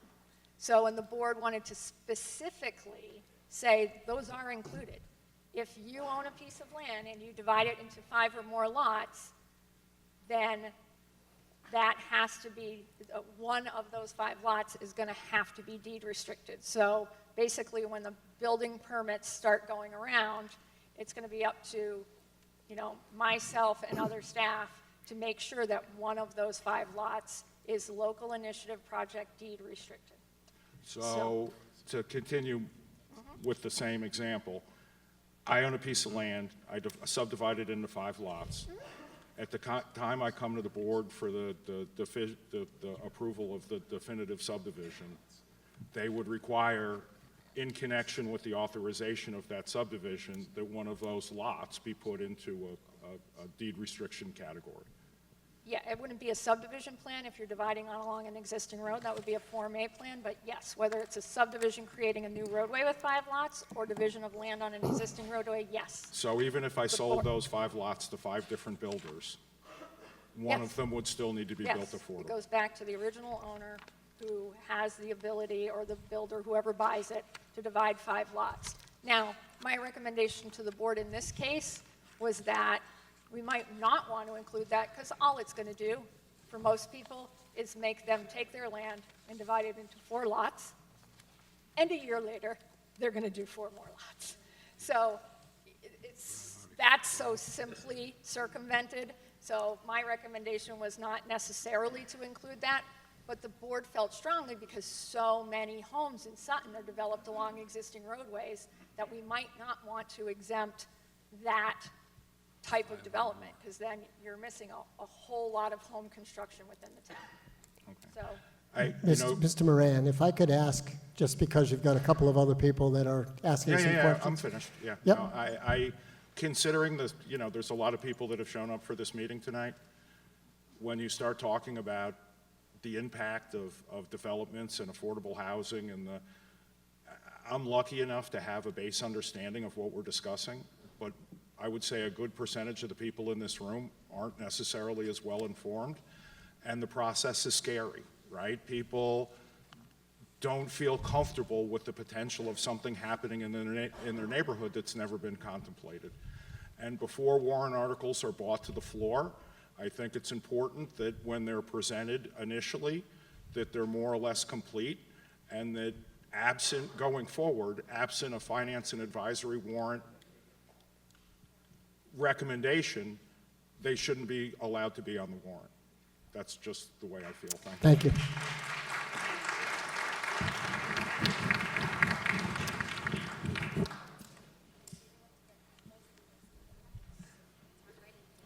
Dan Spangler, 82 Whitens Road. You are purposefully, systematically, and legally, based on Hood, the master plan, and what you just said, disincentivizing any person who comes in here to buy a low-income house to improve their home or keep it up to the standards of Sutton because they cannot sell it for more than 15%. So you're specifically telling them, do not improve your dwelling more than 15% because it's lost money. Correct? That is a state regulation. That's state regulations, right, and you just reiterated that. So if we pass this through, we're going to create homes that have an incentive to not be kept up. Number one. Number two, there was a 40B project that was put forward, 293 units, that would be the bigger one. Based on what you're doing, you are disincentivizing me from buying that and subdividing it as I want to build homes for Sutton people, whether it's low income or not is beside the point. Instead of allowing somebody to come in, override all of you and all of us, and put in 293 units, and you can look up on the state website the number of kids per unit that would bring in, what that would do to our school system. So you are disincentivizing me from trying to go in there, offer a reasonable price, buy that, put it back into the hands of someone who is planning on being in Sutton for 20, 40 years, by saying you can't subdivide it more than 4 at a time. So that large acreage off of Darling Road, you are short-circuiting an attempt to make that more appeasing to the people who live in Sutton. And I understand what you said, that you can go back and do 4 this year, 4 next year, 4 the year after. But that's not for that size property and the size 40B project that this town would have a big problem absorbing. You're hamstringing some of us who are trying to prevent that from happening in a timeline that this town could absorb. That's why I would vote no on all of these. Okay. If you're talking specifically about Darling Lane, that is a parcel with very limited frontage on an existing roadway. So the 4 units at a time doesn't apply to that land at all. So Darling Lane, you would have to build new roadways and new lots to develop that. So, and under this bylaw, if it's 5 or more lots, however many they develop off Darling Lane on the new roadways, a standard subdivision, 15% of those would need to be affordable. One of the points of introducing affordability across all existing forms of housing is to try to bring your numbers up slowly across time through all forms of housing in Sutton, so you don't get 293 units proposed on a parcel like Darling Lane under 40B, which doesn't have to comply with zoning in any way, shape, or form. So again, integrating affordable housing, one of the prongs, another prong being looking at town parcels and trying to develop our own housing that we completely control the design of is another prong. But integrating affordability throughout every form of housing is another prong. And one of the main purposes of this is to stave off incompatible 293 unit plus 40B developments that can go anywhere at any time, such as the case right now on Burbank Road with the 40B proposed there without any water or sewer. Or frontage, yes. But with a project like that, you're still allowing it to be controlled by outside people who can go to the state for 40B, regardless of the roads and whatever, and I'm certainly doing research on how to utilize that piece and make it palatable for all of us, including those of us that border that piece. You're still incentivizing based on the 5 lots, and regardless of what road's coming in, is the timeline that I or someone else would have to put out the money and then slowly recoup it to cover our investment, just basically to protect land in Sutton. I think we're talking about 2 completely different types of projects, and I want to stress something, and about the process and trying to eliminate confusion like this on the town meeting floor. Again, these bylaw changes come through many years of process of which everybody's invited to participate, but all of this information is posted on the town's website, and the town has full-time staff to review these things with you, to answer your questions, and there's many people in this room who know that we're here for you during the workday, we're here for you on weekends, we're here from you whenever you need us to ask us questions.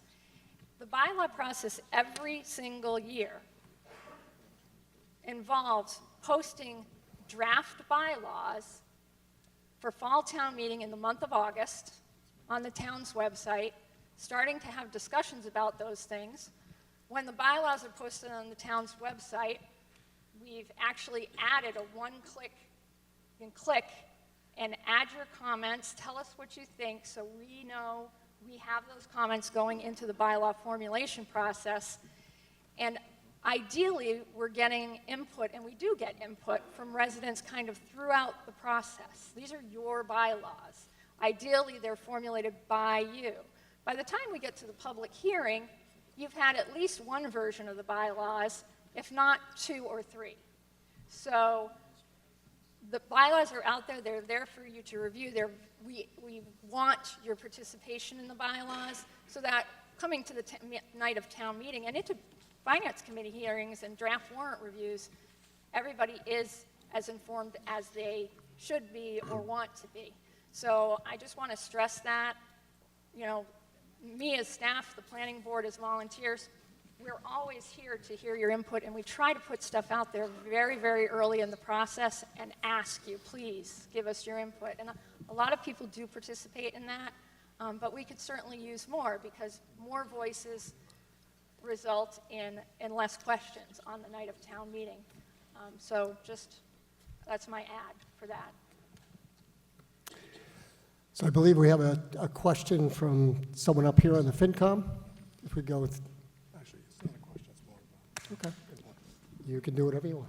Okay, it's not necessarily a question, it's an input. I've been born and raised in this town, although I was Say name and Oh, I'm address, sorry, please. thank you. Brian Jamros, I'm speaking as a resident, not as a FinCom member at this point. I'm stepping down because we didn't reconvene to meet.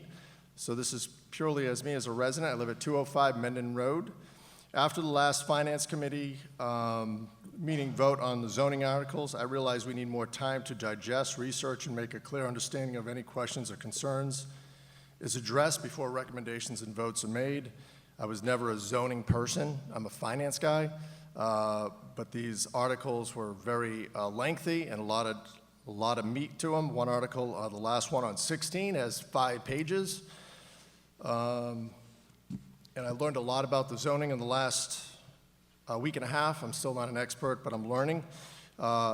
So going forward, it's been our recommendation that the Finance Committee be invited to the Select Board at least 2 weeks prior, and also Jen's meeting or the Planning Board meeting. I highly recommend we go there. However, it'd be nice to know when those are coming up. But I would recommend that everyone not only watch those meetings, but ask about concerns, questions, and comments they may have. After digesting these articles at the last Finance Committee meeting, the next day I had some concerns and questions to think how this will impact and change the landscape and the beauty of our towns, or our town, excuse me. I did some research and panicked thinking about how we could have up to 5 to 13 houses on a 3-acre parcel. And I'm speaking about Article 16 at this point, with 50 feet of frontage next door to me. Now I live on Menden Road and there's wetlands, and it's not going to impact me at all. Quite frankly. But I'm still concerned about the beauty of the town. I've been here since I was 3 years old, and I moved back about 7, 8 years ago. But anyways, I did some research and panicked thinking it could have up to 5 to 13 houses on a 3-acre parcel with 50 feet of frontage. How do these affordable housing, I had some questions. How do these affordable housings impact the value of the houses in town? How could you develop a larger parcel, like 175 acres? I thought if I did the math, you could have up to, over 700 houses. I talked to Jennifer earlier and or during the last week and earlier today about, you can have only up to 16 parcels on a large parcel because there's also an acreage, a distance minimum of over a half a mile or more. So on that 175 acres, it can only have 16 houses if they were up to that point. Let me just keep going with my notes so I don't mix it up, sorry.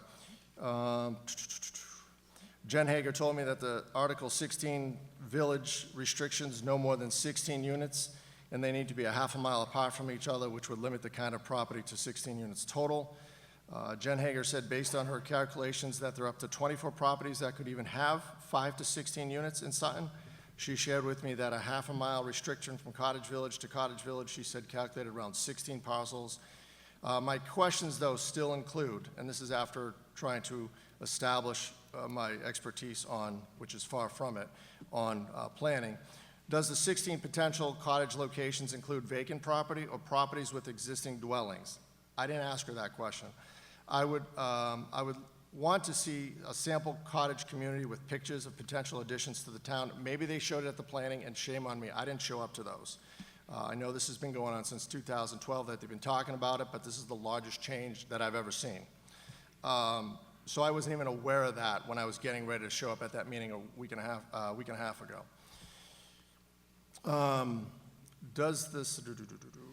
Out of the 16 potential cottage locations, how many affordable houses do we add to the mix to reach our 10% mandate by the state to avoid the granting of 40B anywhere, the state says? The questions of residents is, do you want them closer together, or how does that change the landscape of the entire town as it doesn't place them in a particular area? I'm gonna interrupt you, Mr. Yep. Jim Russ, and I apologize, but we are voting on Article 12. I got it. And I get that this is all encompassing from 12 to 16, and I think there's a lot, to digest here. And again, I have kind of given everybody the leeway to speak and give their opinion. But at this point, I If I would may speak. entertain a motion to move the question. To table this article. There has never been a moment when we have been fortunate to see the honesty of our finance committee and the integrity of our select board come together and say, this is confusing to us, can't imagine what it might be like for you, so I make a motion to table. May I have a second? I'll be back on every one with the same statement because we need time. We have no comprehensive plan. We have no housing study in effect. It expires at the end of this year. Our master plan is 12 years old, and 12 years old, has 12 years left, and we need to look at Princeton and Weston because they are leading the way forward on this very clear issue of what we will look like in the next 20 years. Motion to table, now ready for vote. So we're going to make sure we use the right terminology. Okay, so, yeah, that's fine. So it's actually to put it back to committee. It's just the nomenclature again. You are getting your steps in. I am. How am I doing? My form is bad.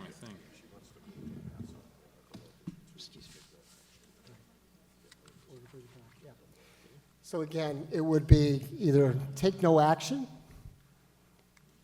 right? I respectfully move. Or pass over, which would essentially bring it back to committee. That's exactly what we'd like to do. So let me use your phrases. I move that we take no action and/or pass over Article 12.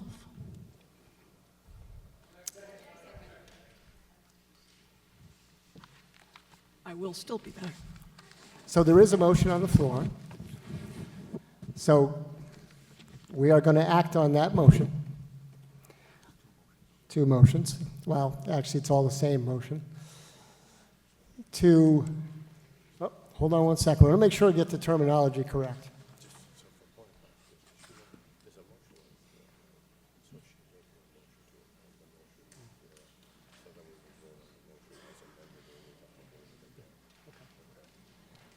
It's a good thing, town council, I was an English major. Nope. So what we're going to do is if you want to do it, we can make an amendment okay? Because there is a motion on the table right now. So you can make an amendment to pass over or to, what's the other word I use? Take no action. Okay? And we could vote on that, and then we'll have to vote on. It'll be a moot point. It would be kind of a moot point, Tom, to do the Article 12 at this point. So if you would like to make an amendment to. Mr. Moderator, I'm relying on you. This is not my area of knowledge. Yep. So the objective here is to make this go away at this meeting. I think. That is the technical legal term. I have this feeling it might happen on its own. Yeah, right. I just am just going to take that. If I can just you may get your wish with the vote. Okay, if I can just have the correct, guide me please to what you would like me to move. So if you would like to make an amendment to pass over or take no action on Article 12. May I make an amendment to pass over or take no action on Article 12? Do we have a second? Can we have just one question before we vote and knock this thing out? Sure. Sorry. One second. I just want to make sure we get this right. Yeah, sorry, I don't want to belabor the point, but there's one question that I want an answer to that I have yet to, I've heard people allude to it, but I don't think we've received an answer. So, Jen, not to put you on the spot, but we have the 80% trigger. Can you also set a floor? Can you make it 80 to 70, 80 to 60, or is it just 80% and that's it?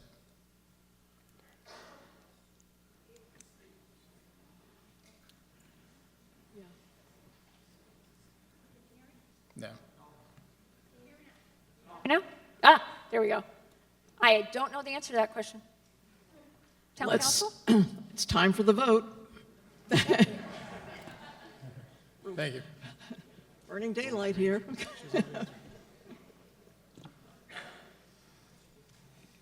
it's one more reason to pass it over. No, because ultimately you're just going to get a 40B house. Yeah, I agree.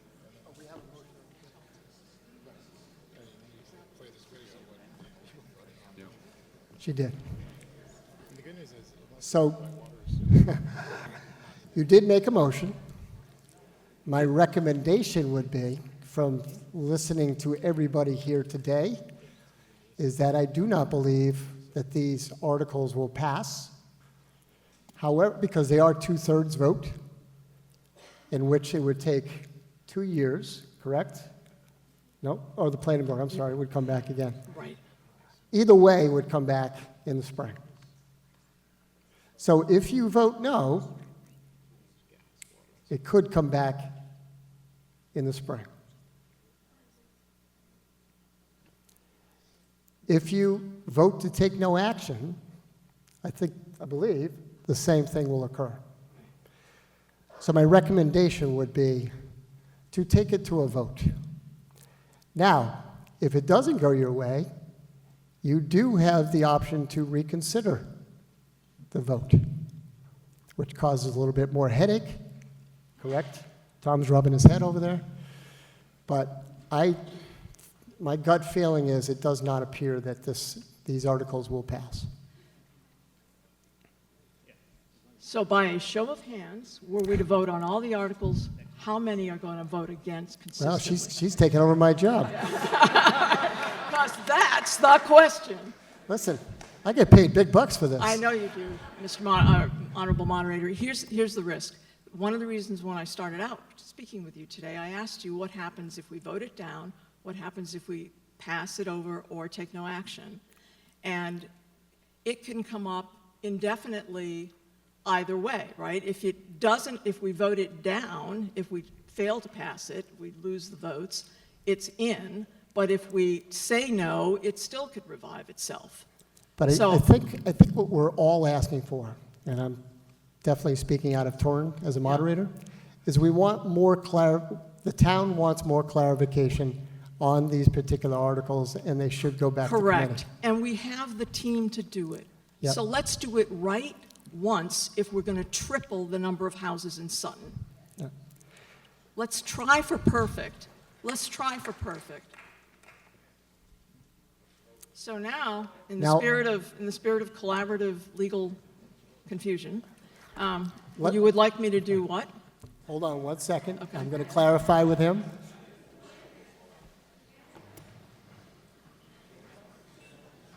Give me back my paperclip. Stole everything I had. Where's my clip? Planning board approving this. Yeah, they could bring it back next week. Either way, if they choose. Because the planning board voted, the affirmative, they voted negative. Between 12 and 16.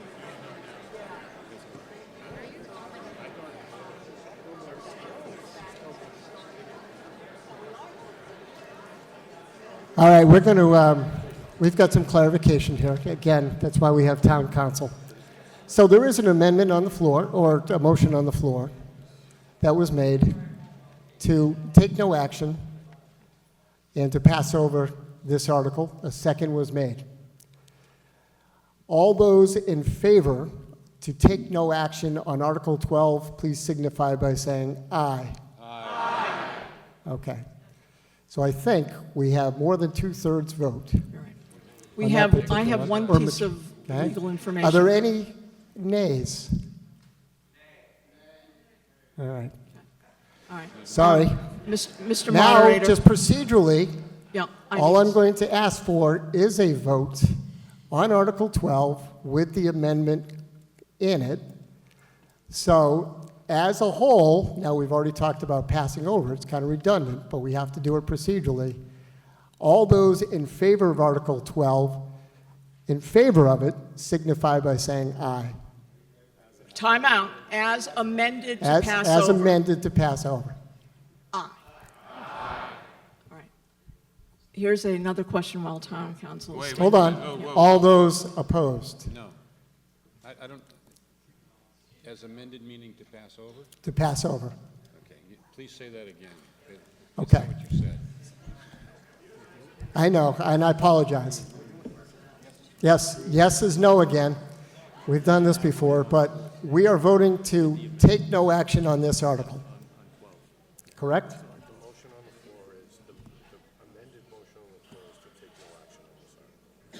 That's what he's doing.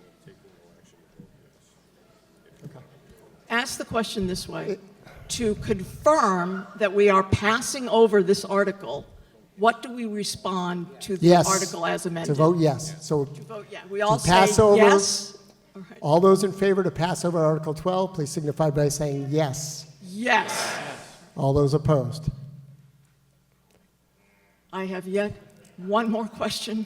Go to 13. I have received legal information that the planning board voted on bylaws 12 through 16 as one vote. And I would like to motion that we now vote on the remaining bylaws to pass over or amend 13 through 16.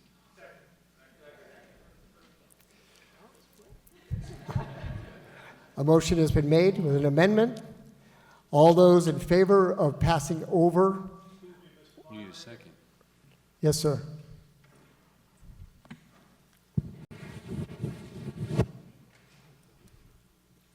My name is David Zimmage. I recently moved back to town after a 30-year absence. And I'm very in tune to the local politics, even though I haven't been in Sutton for 30 years. Just remember one thing passing over these articles. I do agree that the wording is pretty poor, to be kind. But all you have to think of is Rice Road in Millbury. So be careful what you vote on tonight, because you could end up with 40B.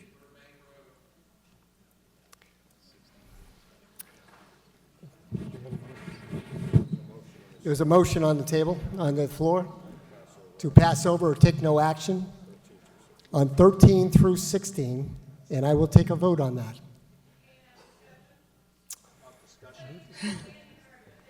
You can't have discussion. I'm sorry to delay it. I wanted to better understand the implications of passing over them all. My name is Jessica Kozachka. I live at 224 Manchog Road.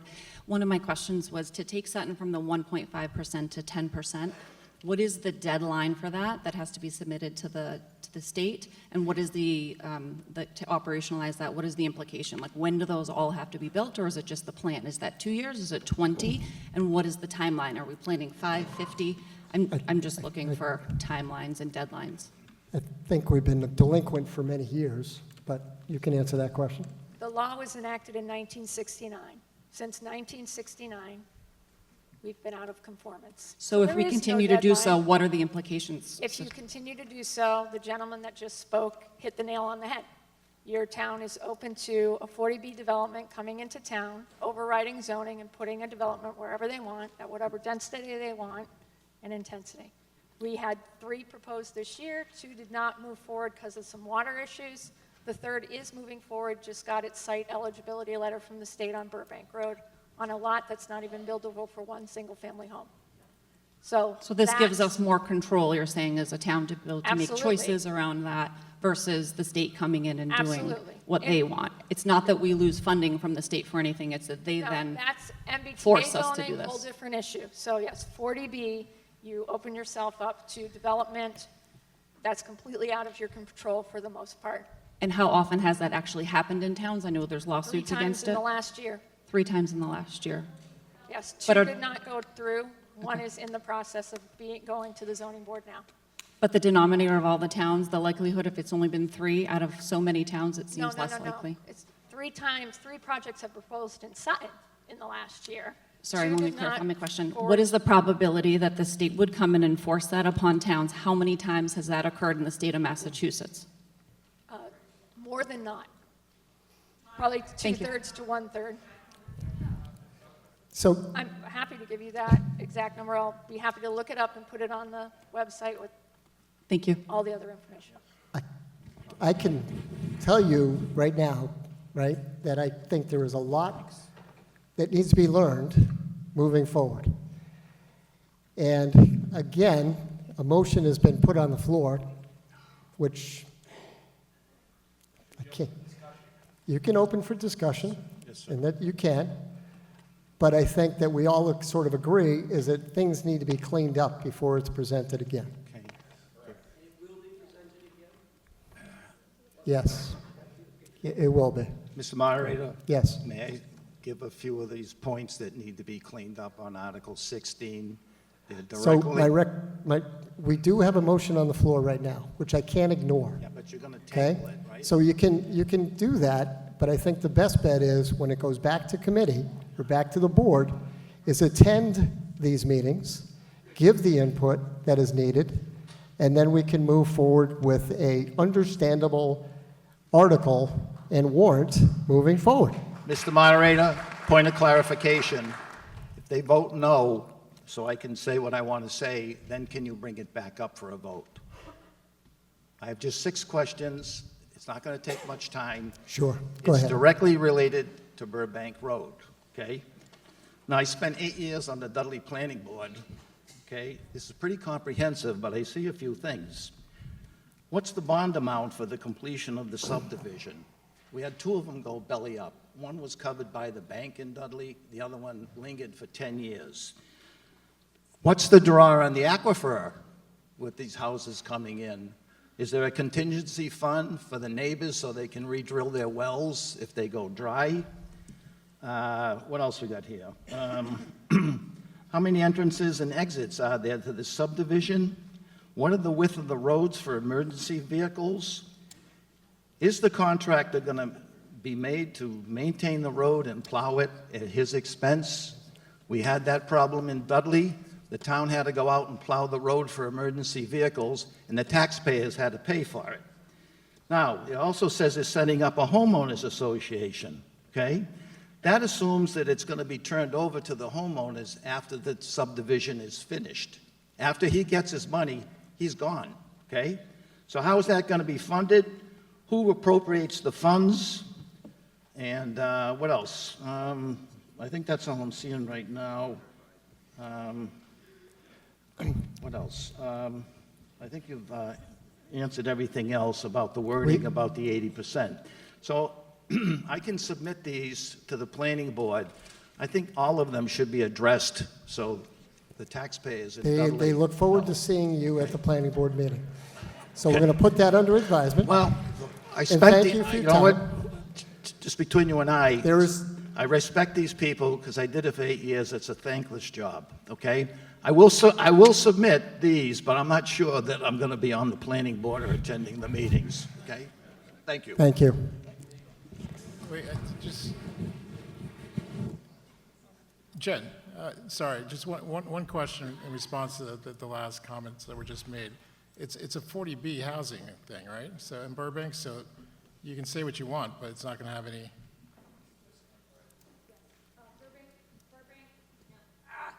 Burbank Road is a 40B project.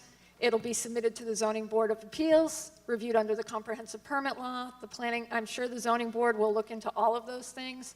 But again, with the town only at 1.5%, unless they're in violation of the Wetland Protection Act or Title V requirements, it is likely that even if the zoning board denies it, the Housing Appeals Board at the state will overturn that decision.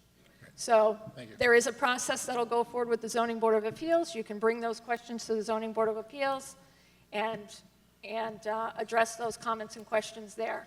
The neighborhood at Burbank Road has done an extensive amount of work investigating the effects of this potential project, submitted it to the state, and it has still gotten an eligibility letter and will now move to the Zoning Board of Appeals.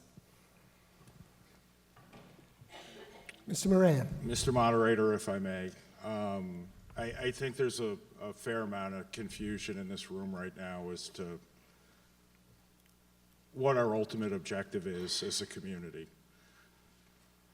We talk about housing surveys and need for different housing types and all this kind of stuff. We're lucky enough to live in the Commonwealth of Massachusetts, and they've defined it for us.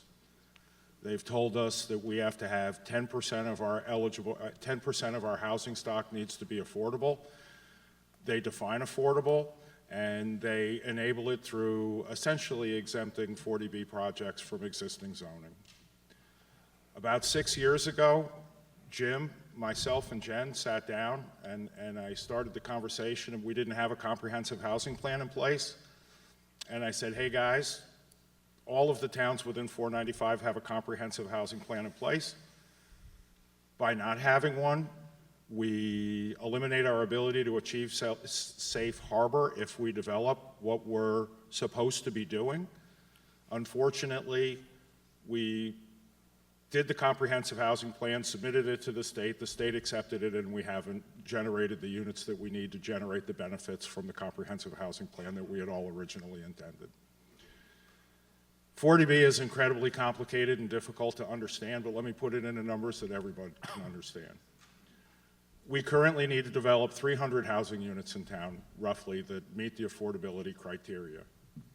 For some reason, if a project that's only 25% affordable is rental, the state credits 100% of the units built as qualifying under 40B and meeting your 40B obligation. If they're not, if they're transferred and for sale, built speculatively, you only get credit for the units that are deeded affordable. So to put that into numbers, a best case scenario would be a portfolio of 40B homes that's all rentals. We'd have to produce 299 units in total, okay? Units for sale, if they were for sale and we met the 40B criteria, which is a higher percentage than the proposed article, than the one on the proposed articles, we would need 1,196 units, or 34% of the current housing stock, to meet the 40B obligation, right?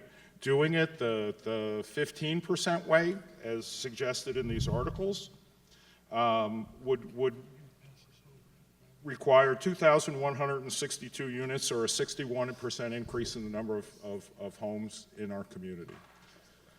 40B is a real problem, and we need to have a real solution, and we need to take control of the situation. We need to examine options that, like done in other communities, where we take control of the process and we develop the housing stock on our own. But at the end of the day, we need a cohesive plan that's put forward that is measurable and that people can understand what the impact is going to be on their communities and neighborhoods, and we're just not there yet. And I believe that's what the motion to So by amend. tabling it, by tabling it, whether it's the next meeting or the meeting after that, we can have the opportunity to have a cohesive and complete conversation I about. think we're all in agreement there, Mr. Moran. Okay, so that's Yep. what I have to say on this. Mr. Moderator, I'm going to help you out here because we're not being germane to the motion on the floor. The meeting's lost control. I'll move the question. Thank you. We need a two-thirds majority to move. All those in favor to move the question, please signify by saying aye. Aye. Somebody's got school tomorrow. Okay, so there's a motion on the floor to take no action on Articles 12 through 16 with a second. All those in favor of taking no action on 12 to 16 so we can all get the information cleared up, please signify by saying aye. Aye. Are there any opposed? Okay, Articles 12 through 16, we will take no action. I will now take a motion to adjourn. Mr. Moderator, if I may, I'd like to make a motion to adjourn. Second. All those in favor of adjourning, please signify by saying aye. Anyone to say? Thank you.